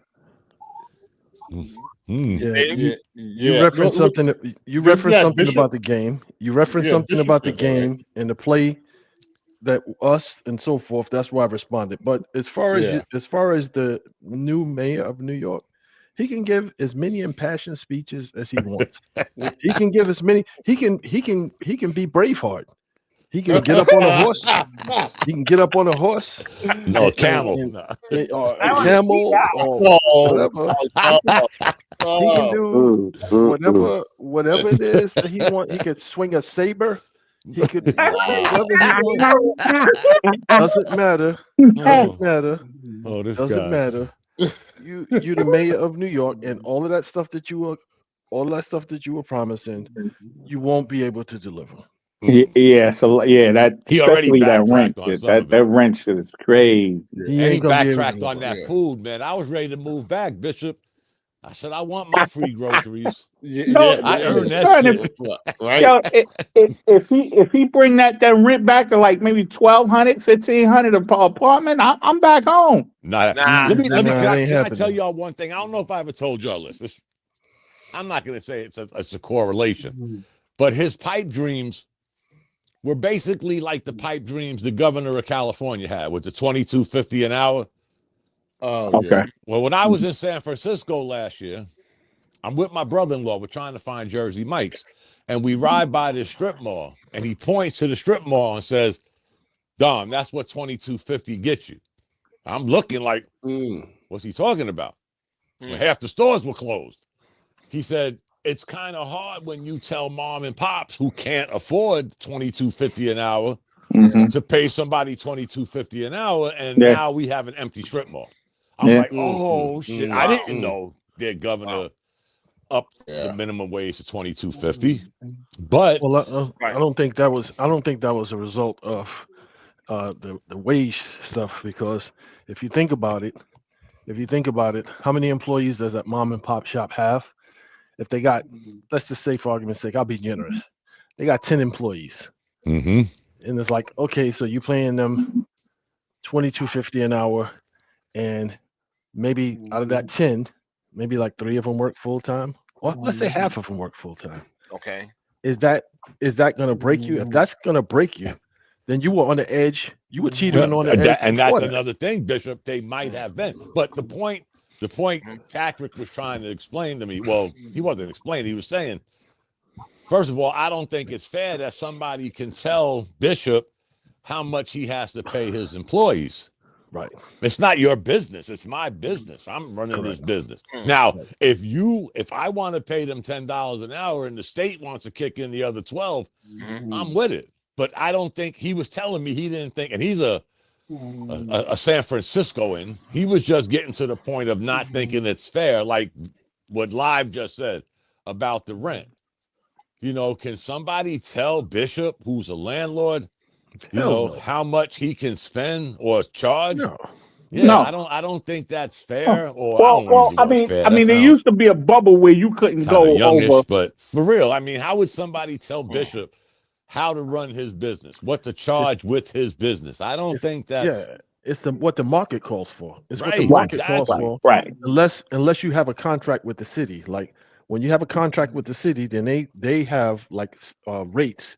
They say, okay, well, for this particular program, if it's a 2-bedroom, the max that you could get is this, or the minimum that this is the range that we pay in. We'll inspect and so forth, and this is how we determine what the pay scale is within this range. So that part you can dictate.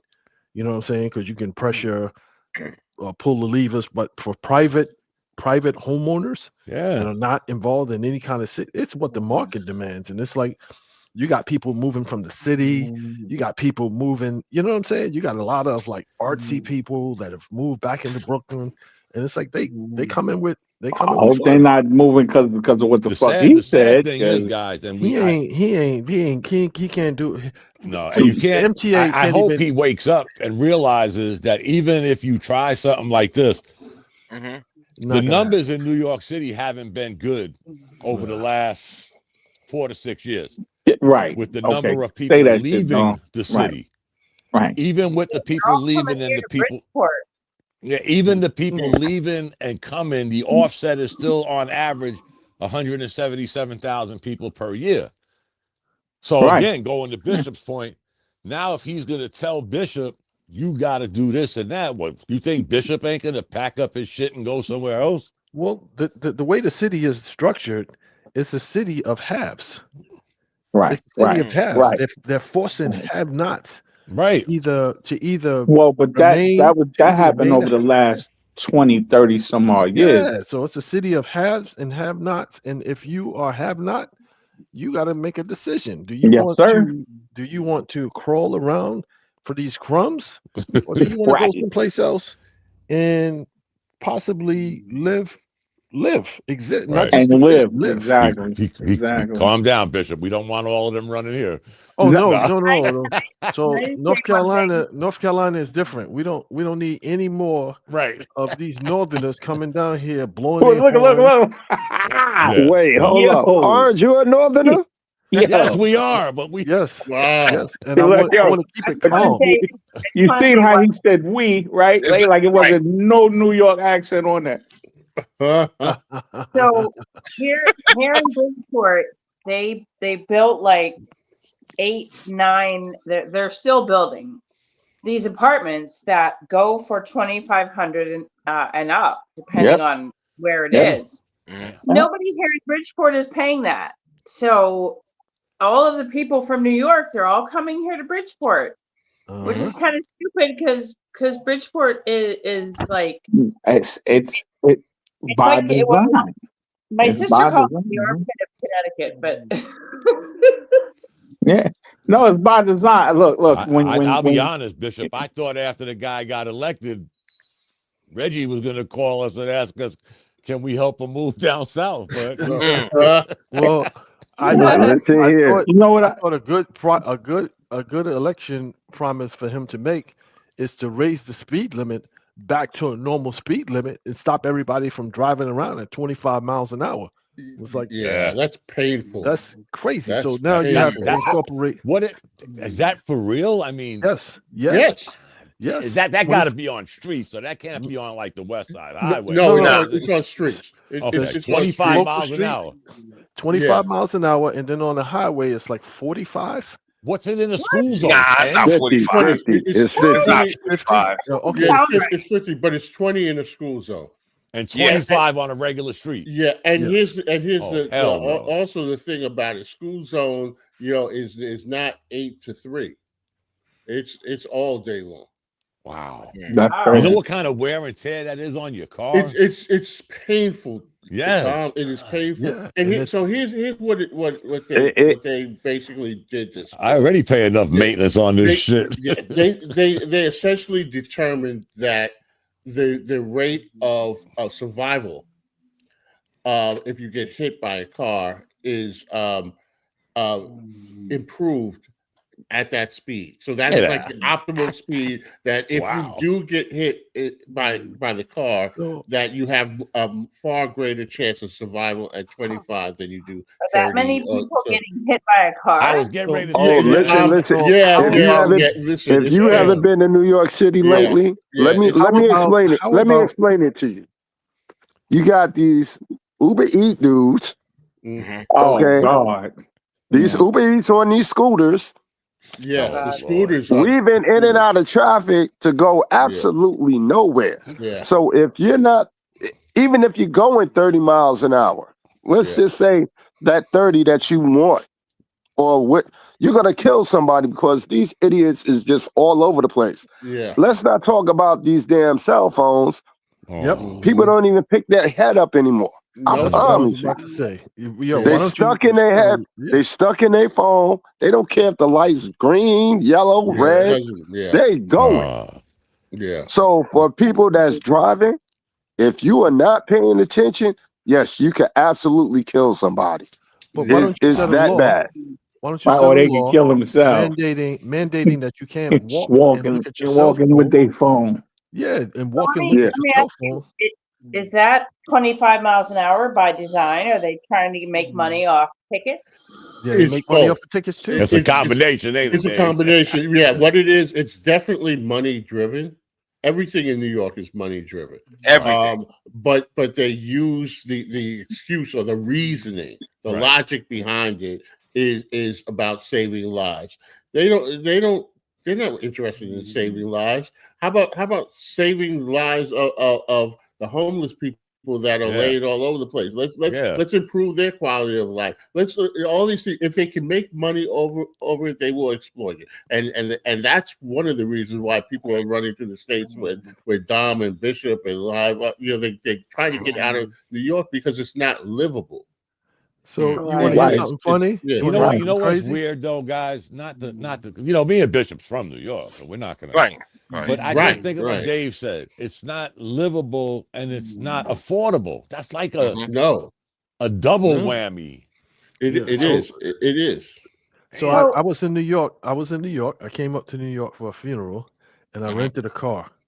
And I had my navigation because a lot of the streets, like I know where to go, but a lot of the streets they've changed the direction. Yeah, they've made some of the smaller streets two-way. They changed the direction. If it was going forward, now it's going backwards. Yeah, and they changed a lot of the. So I put in the navigation where I needed to go, and the navigation could not navigate me to my destination because it just kept saying red light, speed camera, red light camera, speed camera, red light camera, speed camera, red light camera. And I'm like, so when is this going to give me the directions? And it was just like in a span, in a 10 block span, it must have been at least like 20 different types of cameras to record a violation on speed. And then I drove at night and somebody went through the red light. And it was like the paparazzi was out there. Like, all the cameras going. Cameras and all the flashing. I'm like, yo, like, and it's 24 hours a day, 7 days a week. And I wasn't driving more than 27 miles an hour. 2 weeks after I got back home, I got a ticket. Wow. Now, where you live, Bishop, in Charlotte, I'm pretty sure they got the cameras on the lights, just not that many. No, they have like in we have Uptown, them here they in may have Fayetteville, them. actually. Uptown they have them, but in the local areas, it's like not really until some more of these northerners come down here. Right. Then you're gonna need it. Then you're gonna need it. Right. Said a northerner. Right. Yeah. Okay. That's gotta be hard. You call it Northern Lights. Yeah, exactly. Really? Yeah. No, Dom, it is painful. And then then you go right across the border into Long Island, and you got 10 more miles an hour. 35. You could, yeah. I mean, Wow. I go across. I love. I shop in Long Island. Where I am. Rodney knows this. We're minutes from the border. Right. And once I get over there, I get free parking. I get, everything. New York City is, like I said, it's not livable, and you added, it's not affordable, and it feels by design to get people out. Fishbowl. We've got almost as many. They want New York City to be a utopia for the upper class. At the rate they're going, guys, the people with money are leaving too. Well, yeah, because then you had all the other stuff. Right. Yeah. That's not due to economics. That's just they can't do what the fuck they used to do anymore. Right. It's not, I could imagine, Dave, it was only last year. I'm assuming if there was a cop, I would have got a ticket flying down that road in the Bronx near White Plains Road, because I know I wasn't doing 25 miles an hour. Oh, yeah. And I didn't know. I'm just... in some areas, they don't have cameras because they don't care.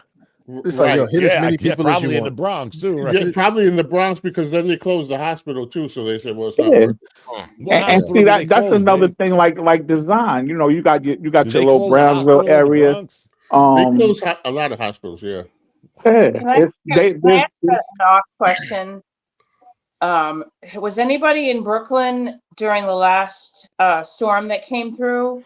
Oh, you sure? Yeah. Yes. My water. Yes. So my wife had. That day I work in Brooklyn, but that day I was lucky that I chose that day to do a training that was online, and I got the ability to stay home. Wow. Didn't know though my wife was going out to her father's, and it took her 3 hours to get back home, and that's with me 3/4 of the way going to pick her up. Wow. So that was real. Oh, it was absolutely real. Well, last year we had something similar around September of last year, and I went to work, and it was horrible because the kids came in soaking wet, and we ran out of all of our like clothes that we had because the kids were sitting in class drenched, and I walked through that in the subways, those images that you saw of the water cascading down, looking like Niagara Falls, that was real. Wow. All of that was real. Now we put up with, like I was getting ready to say, we got about 3 more weeks when we're finally out the woods with this hurricane season shit. And I'll be honest, guys, the last few years, I mean, Bishop could attest to this. We'll get some heavy rains, but we sure have been barred some serious hurricanes and tornadoes, and I don't even think we got a tropical storm. No, we didn't get one this year. I don't understand what the New Yorkers are complaining about. You just basically got a community pool, right? Yeah. Floating in that water? Oh, yeah.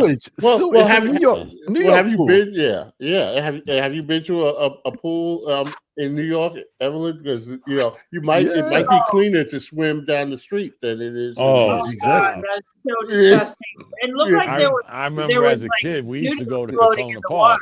Oh yeah. No, they had the sewage rats had an Olympic event. I was like, it can't be real. No, it was 100% real. And since Reggie retired, nobody's cleaning the street anymore. I know. So you get everything. You better believe that. And if it's flooded that high, imagine what it is underneath. Well, people drowned in basement apartments. What? Oh Yeah. Damn. Yeah. A couple. And it's weird. Not only this to me, this is my favorite time of seasons because one, the weather gets more comfortable. I ain't got to cut grass. We're done with hurricane season. Yes, we'll get a little chill every now and then, but for the most part, I love November to maybe January. We'll get a burst of cold air. By the time you know it, the end of February is coming. The wind starts getting a little warmer and warmer.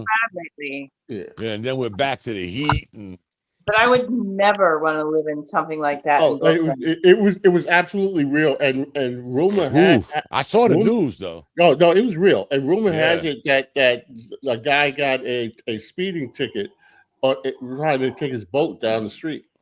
What? Wait, what? What? Again? I'm kidding. No. No, But believe me, if they could have got him on the speed camera, they would have got him there. Wow. They'd have got him there. It was like a river. It was crazy. It was. Yeah, Yeah, but it was only in a certain. It was only in a certain spot. Yeah. Right. Yeah. It wasn't the whole borough, was it? No, it wasn't the whole borough. No. So it was. Whether you realize it or not, it's like in certain areas in Brooklyn, it's conducive to water pooling up there. It is. Yeah. If the sewer system is backed up because it was on the corner of like a something 5-block radius, I think it was. Yeah. And then once you got through it, it was like everything was normal. Yeah, it was like Fulton Street in Bed-Stuy. I'm gonna tell you something else that a lot of people that I didn't realize, because I remember the last time they had major flooding like that. I'm in Queens, and in Jamaica, Queens, there were actually there were streams that were running through some of those areas because everything was farmland. There were streams that was covered over, and those areas people don't realize there's water underneath it. And so Rosedale is absolutely one. Springfield Gardens. Those places are very conducive to flooding. If you went to buy a house there, they're not going to tell you. But those people get flooded all the time. But even right in central Jamaica, there's an area that underneath that was a stream, and that's where I think a mother and her adult son, drowned in a basement apartment. So New York City is crazy because you got to understand it's all islands. Right. Yeah, it is. You know, so there are areas that used to have water. It's covered over, but and they don't tell them when they move in. Oh no, they don't, because how you going to charge them all that money? Right. Wasn't Rosedale like marshland? Yes, Rosedale was marshland. Marshland, exactly. Yep. You know, what was that one there? I'm so ignorant to things, guys. Yeah. Y'all all heard of Cape Fear River? Yes, Cape Fear. It's part of it. A large portion of it is right outside of Fayetteville. Well, in Fayetteville. And I'm thinking, they're talking about this river going to overflow. I decided to go downtown the day after one of these storms because there's a nice little coffee shop. There's cops out there. I'm like, all I saw, guys, when I pulled up near the Amtrak was, this is just water. I'm like, oh, wow. I raised my hand like a kid. I put my window down. I raised my hand. Cop said, yes, can I help you? Where's this water coming from? He looked at me like, damn, you idiot. Cape Fear River's right down the street. I'm like, I didn't know this shit flowed like that, Dave. I mean, this shit was coming like the train. It was and I'm sitting there fire. watching it like, I turned my ass around. Yeah. I said, I ain't got no flotation device on my car. And then the other thing in New York is we've got these 100-year-old sewer systems and the water mains break all the time. So if it's not Mother Nature, it's the water mains. Dogs, God.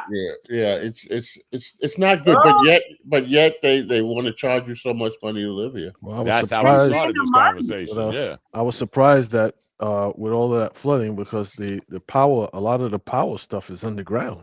A lot of the electrical stuff is underground. So, y'all still got a lot of steam heat, Dave? I think no. Not really. Not really. You ever walked over the steam vents? Yeah. Stinks. Yeah. Smells like nasty hot dogs and ass. Oh, my goodness. Okay. Nope, I got to get up early, guys. I mean, I know how nasty hot dogs smell, but would you care to share how you about? Yo, you're stupid. You know how steamy ass smell.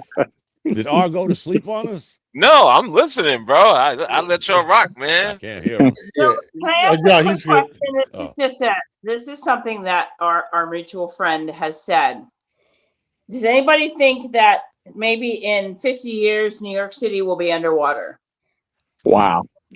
It's surrounded by water. I know that. Yeah. Everything. Possibility. Hell no. Too much. Especially Too much the way money these to storms lose. acting up. They'll find Too a way. much to Wait a money. minute. Too much. What's that, Bishop? Nah. I said there's too much money. If they can figure out, if they can figure out a way to dam it so that it only impacts some of the outer boroughs, so it keeps Manhattan safe. Yeah. I wouldn't be surprised. The Bronx might be underwater. Yeah. High elevation. See, No way. Queens and Brooklyn, we're part of Long Island. Right. So even though it's an island, you know, it's not like floating in the middle, surrounded completely by water. And there's parts of the Bronx that's surrounded by bridges. Yeah. The George Washington That's Bridge, right. Whitestone Bridge, Throgs Neck Bridge. There you go. Ferry Point Park. I drove through there a couple of weeks ago and trying to get to the George Washington Bridge, and it took me an hour just to get through. I was going to Philadelphia, and it took me an hour just to get through the Bronx. And you know what? I think congestion pricing, so everybody's trying to avoid the city. And so, but what's happening is you're creating congestion other places, and then they've got now these bus lanes. So what you've turned 2-lane streets into single-lane streets because there's a whole bus lane and a camera sitting up there, and the buses have cameras. So you know, any way they can get you. Yeah, the Bronx was always chaotic to drive in. Yeah, the on and off ramps are right next to each other. And it was crazy. Because I told you when I went to the Bronx from Jersey, I was shocked. Yeah, it took me 20 minutes, 25 minutes to get to where I was going. It's always like left. It took me almost 2 hours. Yeah, to go 11 miles. So New York's mascot is going to be a vampire. I can't do this, man. God bless y'all, man. For real. Yeah. It's gonna be a vampire. It's like, it's getting your very blood. Like it is. Well, you know, Bishop R's moving to the DR when he retires. He moving to DR? Yeah. Yes, oh, sir. really? You are? Yeah. He said he was moving to the DR. Wow. Wow. You're gonna have a bunch of 20-something-year-olds in your villa? I was about to say, they're gonna be like, Daddy, I need a BBL. No, wait. Say that again. Oh, well, I gotta go. I gotta get up early tomorrow. He's building a villa in DR for his retirement, and that's gonna be his compound out in DR. Called Primo Papi. Primo Papi, yeah. Primo good night, guys. All right. Is he going to be the next R? Listen, it's either that or Thailand. One of those two. Oh, whoa. Oh, okay. Whoa. Thailand? Listen. Speaking be of dirty hype. Yeah, I'm getting ready to say so you got to straighten that out. Yeah, be easy. It ain't that type of party. Okay, whoa. Oh, you going full unhinged. Yeah, be easy. It ain't that type of party. No, we keep that in DR, baby. Right. Yeah. Keep that in DR. I was thinking Amsterdam, honestly. Yeah, too expensive. Yeah. You need some warm weather. You need some warm weather, poverty-stricken countries so that you can you can live on Air Force Ones and fresh Dominican mangoes. Right, I'm gonna need to bring my own electric source because I can't be living in no hut. I'm sorry. Oh damn! It's not. No, the Dominican Republic is bad enough. You're not going to put me. They're not living out in the woods. That's not Dominican Republic. Bad. No, but at least I have running water and a flushing toilet. Good lord. They got that there. They got. I've heard it in DR. You have to like package up your poop and take it with you. No. Whoa. You heard that? You know what? I love this. Who you been talking to? Yeah, that's beautiful. I love this collection. This is unhinged. From talking about one topic and just spiral out of control. Yeah, that's what I'm saying. We've Got poop in the bag. You got to poop. We can thank Evelyn for that. We can thank Evelyn for that because thanks, Evelyn. Can I see her? Can I see her on that? What's she puffing on? What's she puffing on? And this is from the dispensary. Yeah, so Dominican Republic ain't got no running water. So at this point of the show, and you have to package your poop. I'm not joking. At this point of the show, we'd like to read the disclaimer. We'd like to read the disclaimer. Hold on. I got a disclaimer coming. At this point of the show, we'd like to read the disclaimer. The views and opinions of Evelyn are not reflective of the views and opinions of the host or any of the other participants. Evelyn is on the island by herself with this one. Thank you, sir. Oh my God, I would love it. Yeah, that's crazy. I would never talk to anybody ever again. Holy shit. Oh no, the disclaimers are like the barn doors. Right. It's already gone. It's good. Yeah, they. Come on, man. Y'all are too much, man. Yeah. Well, we're gonna talk about basketball. Why not? That's gonna be my last thing. Why the hell not? Of course, man. Let's get it. Let's talk about some Knicks. Listen, I gotta tell you, I was 3 losses in a row. I was like, okay, you're not losing to Chicago 2 times, and we're not going on a 4-game losing streak. They have to win, and gladly. What is this we again? Yeah, there you go. We French. We French. Can I finish my goddamn statement? Not with those phrases. I'm sorry. And Reggie, you sir are a bastard. So I've been told. You sir are a retired bastard. We gotta find a pronoun like they and stuff like that for all because. Jesus Christ, man. Well, I'll just say this. I'm happy that they didn't go on a 4-game losing streak. So you want to hear something really crazy? What's that? I'm sad that my brother is not on the call because did you see the way that they were playing, that they were losing? It was like isolation ball and it was all Brunson all the time. Everything running through Brunson. Right. He's scoring like 35, 40 points a game. They're still losing. But he was getting his numbers. And then all of a sudden, the coach made an adjustment. Yeah. And said, hey. Where's live? Yo. Yeah, is somebody snoring? Somebody's snoring. No, I'm not. It wasn't me. Somebody is absolutely snoring. Somebody's snoring. Yeah, somebody is snoring. I ain't going to say no name. I'm tired. So one of the we gotta isolate that. Who is it? Either that or the Metamucil was kicking in on off. I figured out who it was. I think I figured out who it was. I got it. Mute him. I did. So not a visual I needed. Okay. So the crazy. Well, wait a minute. You talking about packing up poop in bags, and now you talking about yeah, right. I think you set the bar. It's rather low. Yeah, so it's those adjustments that the coach made in the offense, and then also changing the philosophy. Yep. Whereas you have to be more of a facilitator if you want us. Like you could still close us out. Right. But throughout these quarters, you got to be a facilitator. You got to be a facilitator. You got to make sure that Cat is getting the ball, this and that. Now, don't get me wrong. Cat is still every once in a while going to get these stupid offensive fouls for some strange reason. For some strange reason, he always feels like he has to take that off arm. I gotta hook somebody and hook or elbow or flex it out or whatever.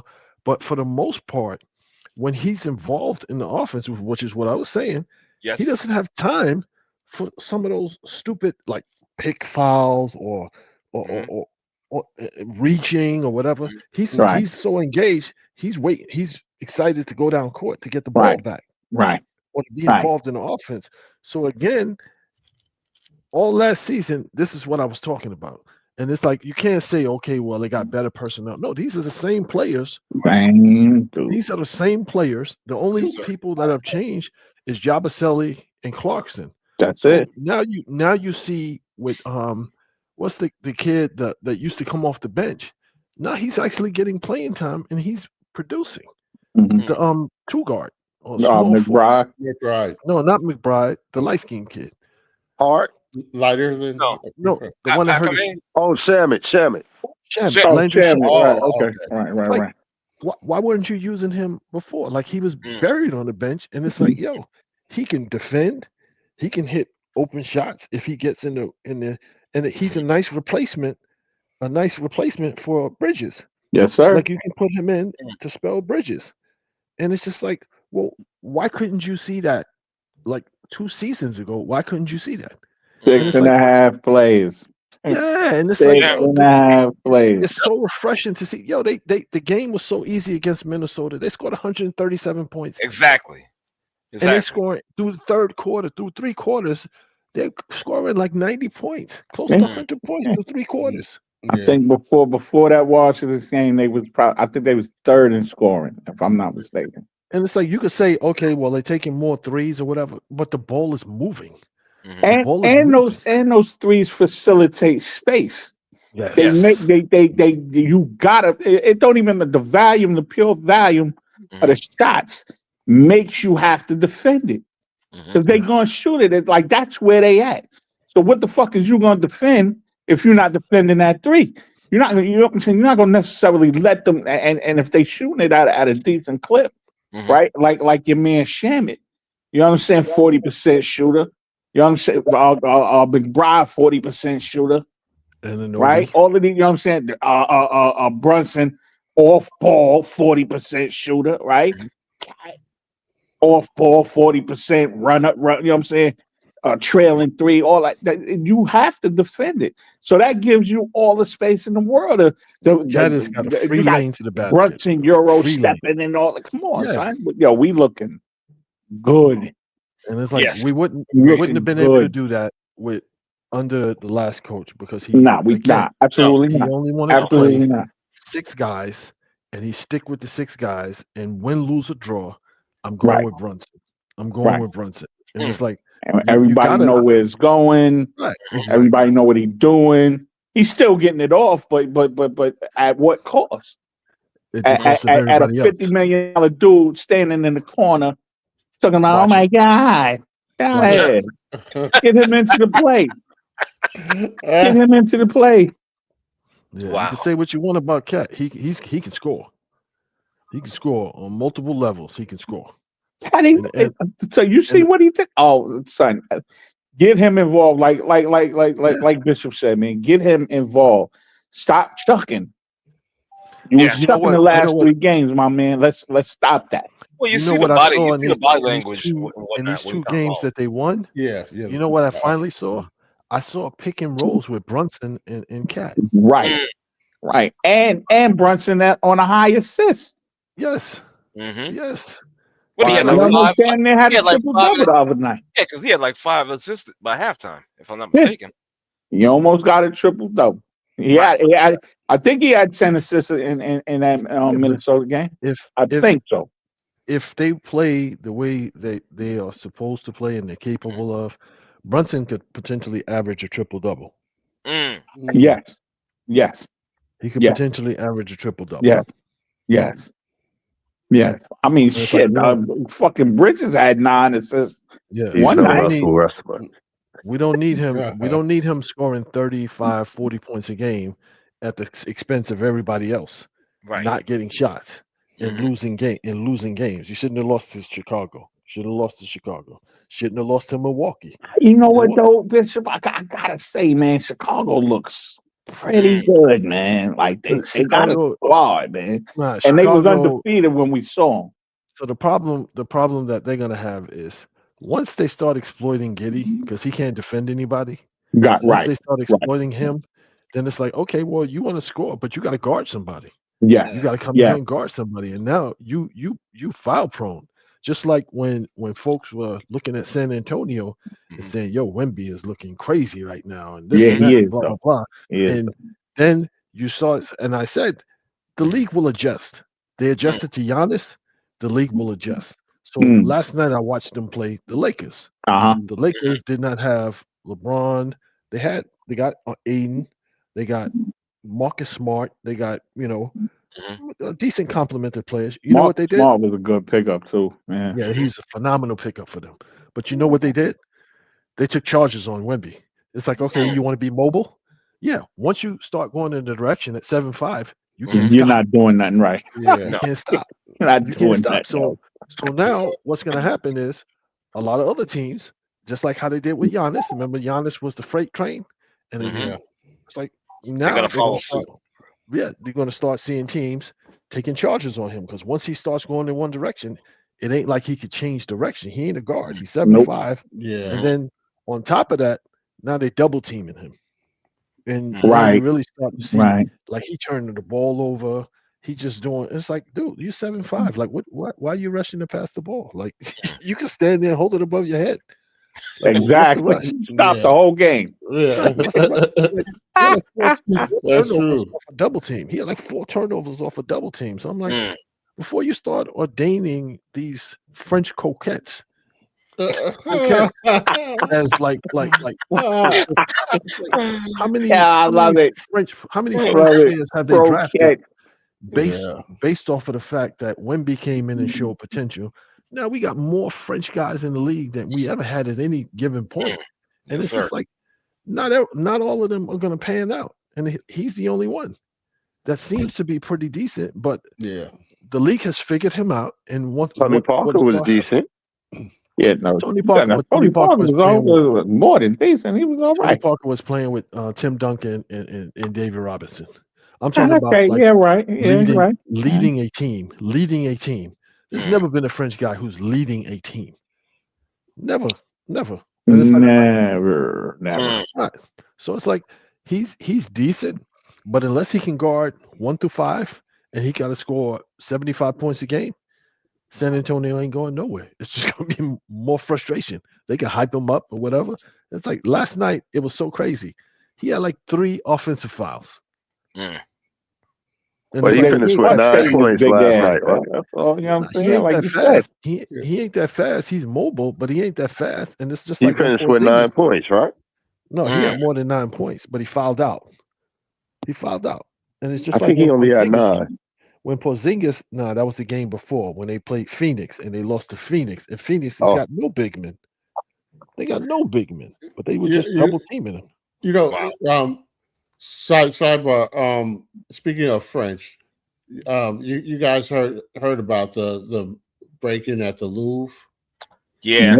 No, inside job. Yeah. Well, you know what they say now that the password was Louvre. Wait, what? Yeah. It just came out like yesterday. Yo, in the news that a guy, somebody that works there, said that the password to get because it was hacked, all the alarm system and stuff. The password changed it from time to time, but at that particular time, it was actually Louvre. That's some Flintstone shit. Yeah. It's like it might as well have been 1, 2, 3, 4. What's the password? Somebody. That's exactly what I was getting ready to say. Somebody getting their ass fired. Well, the crazy thing about that is, so they made all this big deal to make sure that they showed the footage of the guys leaving and this and that. I wouldn't be surprised if all of that was costume jewelry and they had the real stuff. Right. And they had already broken down the real stuff and sold that. And then they pinned this robbery on the Keystone Cops. On the that's a good idiot. point. Right. Yeah. And it's like, what are they going to do? What are they going to do? Say, right. What are they going to do? Say it wasn't the real stuff? No. Right. It's like, right. They can't say that because they're charging people to see that stuff. Exactly. Yeah, the real stuff is in somebody. Right. I ain't going to jail if it ain't the real shit either. Right. Exactly. I mean, you wouldn't know and entering, but I'm saying you wouldn't know. You wouldn't know, and I'm sure they wouldn't tell you. No. No, they're not going to. Yeah, that's bad business, though. Yeah. You go to jail for some rock candy. That's bad. Wow. Yeah. That's bad business. Yeah. You guys ever seen that show Lupin? Yeah. That was I dug that show. I saw the first season. I saw. Yeah. I binged like the first season. Yeah, I think it had like 3 seasons or something like that. But anyway, did it? Okay. Yeah, I saw. Yeah, go back. Yeah. It was actually pretty decent. It was at least 2 seasons, but I think it might have been 3. Yeah. Well, can I ask? Well, based on what you've seen so far, do you think the coaching change was an upgrade? No question. I wanted to reserve it for 20 games. You know what I'm saying? But already, they're fifth in like possession, like in sharing the ball. You know what I'm saying? One of them analytical joints. They already fifth in the league. When last year I think they was like 22 or some shit. You understand? 23 or something like that. So what I was saying we're not even talking about hard statistics on that. That's a given. Right. The eye test. Yeah. You see by the eye test that the ball is moving. Like even again, except for them 2-3 games where he was back to his Chuck Mangione shit. You know what I'm saying? Like the ball was crisp. The ball is moving. Bridges look like a whole different dude. Even though he looked like a whole different dude. The energy is different. I attribute it to the space. It's you can't look by default, even if you're missing the motherfuckers, right? Are you gonna let 40% shooters get their rhythm? No, you gotta guard it. No. Fucking Josh Hart hit 5 fucking threes the other night. Because you wasn't guarding him. Well, the game, he's an NBA player, so you can't do that today. The NBA players, right? So again, if Shamit would have got that rust off early like he is now, I guarantee you, I put a bag of Utz in the Chico stick that Shamit look like a sharpshooter by the new year. Because he getting that rhythm. Yeah, exactly. You're right. I was about to say that too, Bishop. It's about opportunity. These guys in the league, they're in the league for a reason. Right. I've been saying that all the time. And it's like everybody is saying, oh, well, the bench this, the bench that. There's 450 guys out of how many million that get a chance to be in that league. So everybody has something to offer. Everybody. Right? Even if you say, okay, this guy on the bench is trash. That guy on the bench, that 15th guy or the 16th guy that on the bench that doesn't even get to suit up will mop up everybody. Mop the floor. Mop up everybody easy. So again, it's just like when you're saying, okay, well, we didn't have a bench. We had a bench. We just didn't utilize the bench. We didn't utilize the bench. We had offense. We didn't utilize our offense to the fullest of the ability. And didn't they have Alec Burke? Yeah, but he was playing out of position. Fucking Tibbs insisted on playing him at the point. Right. Where historically, every time he touched the point, he looked like hot garbage. Right. So why would you keep on doing that when you know you taking like he can't facilitate. He's not a facilitator. He could bring the ball up, but he's not making plays for you. You know what I'm saying? And if he's not making plays for you, he is trash doing what he normally do, which is score and be aggressive. He's great at that. Just don't put the shit in his fucking hand. You know what I'm saying? To facilitate for anybody else. Because then you take away you take away any reason why he should be on the court. Yeah, but Brunson, like I said too last season, Brunson is capable. He's a smart dude. He's capable of playing however he needs to play in order for them to win. He was just choosing to be the guy that getting stats and doing the post game interviews and this and that. Right. And it's like, why would you? Cat is capable of scoring 30 points a game just off easy stuff. Easy stuff. And it's like, why would you not want that to happen? Because that's going to make the game easier for you now. Because now they can't double team you. Well, Bishop, like you said, he wanted to be the guy at the post game interview. You know what I'm saying? Yeah. That's what that was, man. He wanted to be that guy, that dude.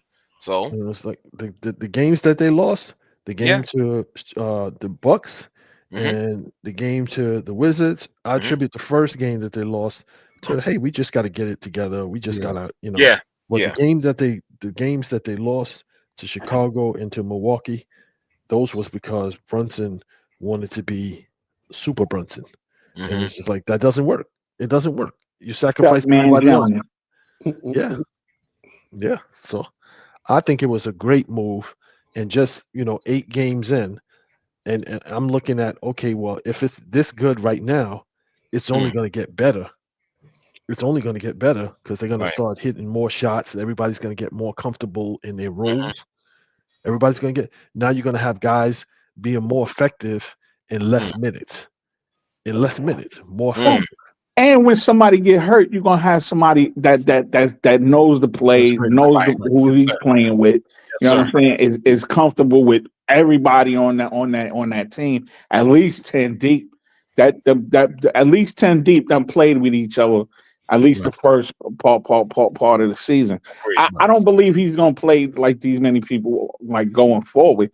But at least you know what I'm saying. Like the people that's playing now will see garbage time. They will see early substitution. They will see like foul trouble kind of situations, and they'll be able to play and not be a liability.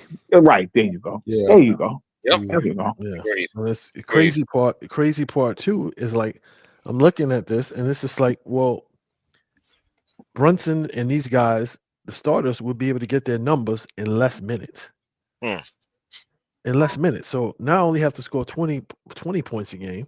Now, if all 5 guys or 4 guys are getting close to 20 points, and then Cat or Brunson is at that 30-point mark, and then you got the bench coming in and giving you 20 to 30 points a game, they're a problem every single night.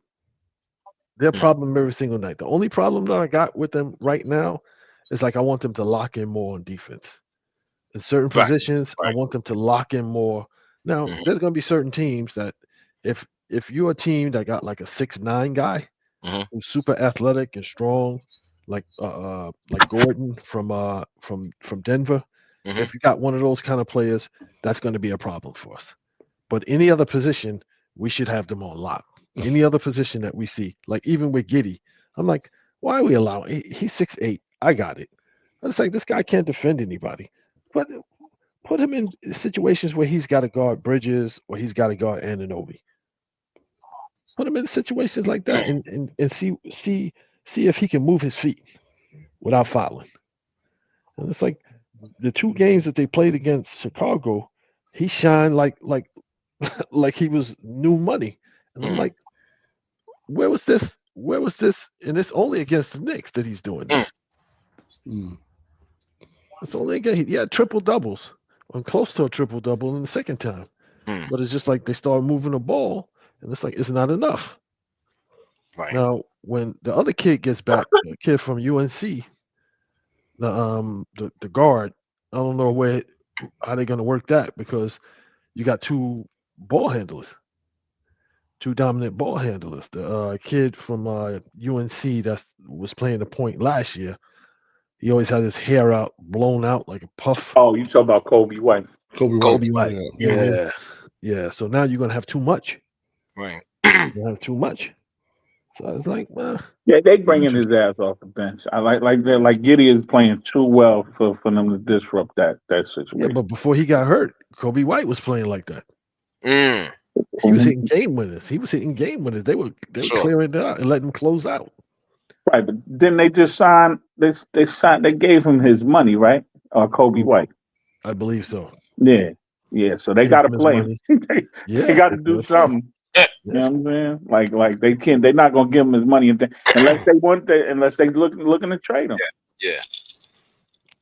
And it'll be interesting too because what Dom was saying. Okay, well they got to make it to the finals or else a bust. Other teams didn't sit still. Like Philly didn't sit still. No. Chicago didn't sit still. Milwaukee didn't sit still. Like there's teams that didn't sit. I mean, still. but how hard is it religiously, man? Like regularly throughout our patronage of NBA, man. You know what I'm saying? Regardless of what we talking about, how hard is it to get back? Right? How infrequently do teams? Oh, we're going back to the next one. Unless your name was LeBron, you ain't sniffing once in a row ever. Right. But that's why I was so pissed off because we didn't even take advantage of the opportunity. Right. Absolutely. So hard. Absolutely. 2 years in a row, we didn't take advantage of the opportunity. And I'm not saying we the one. I'm not saying we the one to chip. I'm not saying that. Right. But it would have been nice. It would have been nice to have the Knicks in the finals. Mm-hmm. You know what I'm saying? Even if we didn't win, just to say that, we got to the finals and we're moving in the right direction. Right. Della Wright and Shamit should have played, and Deuce should have played way before the playoffs started. 2-3 weeks. As a matter of fact, the same time Mitch came in should have been the same time he should have flexing out the bench. Right. That should have been the same time because my thing is why wouldn't you notice already? It already happened to you with McBride and Fournier. Right. When you tried to put them in the last playoff you was in. Stubborn. You know what I'm saying? Like they could he had to take them out because they did not know any plays. They did not have any chemistry with the other players. So this has already happened to you. Right? You know what I'm saying? You being like pushed into a corner because you don't have anybody else to play. No. So you gotta play these dudes 100 minutes. Right? Yeah, and let's even look at this part, right?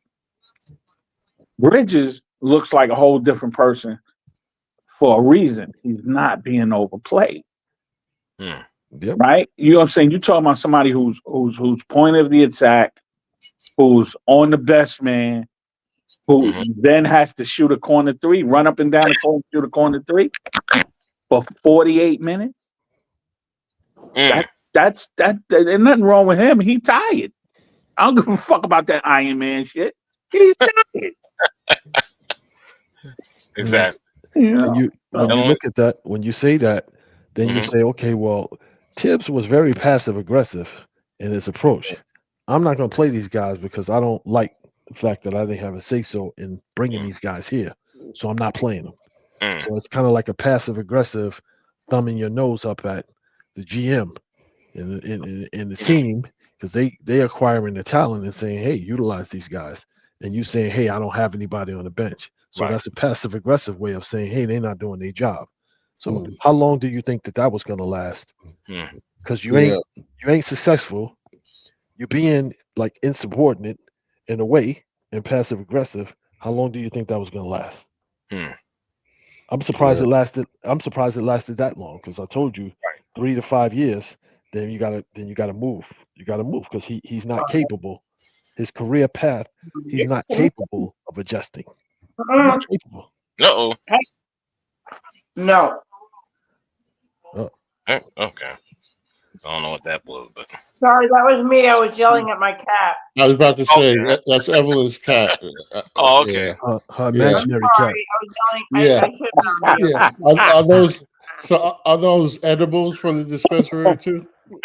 No. No. These are just they're healthy gummies. Oh, okay. Okay. Yes, sir. Yes, sir. Her cat has been gone for like the last 15 years. She's talking to her imaginary cat. Oh no, guys! Yo, let me shut this down for the evening, man. You guys are hilarious, bro. You know what I'm saying? It's like the cat from Alice in Wonderland. At least, David, we see your cat. You know what I'm saying? Yeah. I'm on the couch and all that good stuff. Yeah. No, but I'm with unless it's a filter. I did see the cat. That's why. Oh, okay, gotcha. Yeah. Understood. All right, guys, let me break out. I gotta do some work tomorrow morning. Oh wow! Wow. Hey man, you gotta do some work tomorrow. Is anything special about Friday? Not really. It's my regular schedule. Not really. Okay. Because you sounded like you didn't have to do work other mornings. That's why. Whatever. Well, like I said, thank you guys for joining me. I appreciate you all. Love you all. Yeah. Thanks for having us. You know what I'm saying? For having us all. Listen, it's a pleasure and honor for me to have you on the platform. I love your thoughts, your inputs, your opinions. Beautiful thing. Thank you for have a good night. Appreciate it. Yeah. All right, guys. Everything Y'all be good, man. All right. Good night. Good night.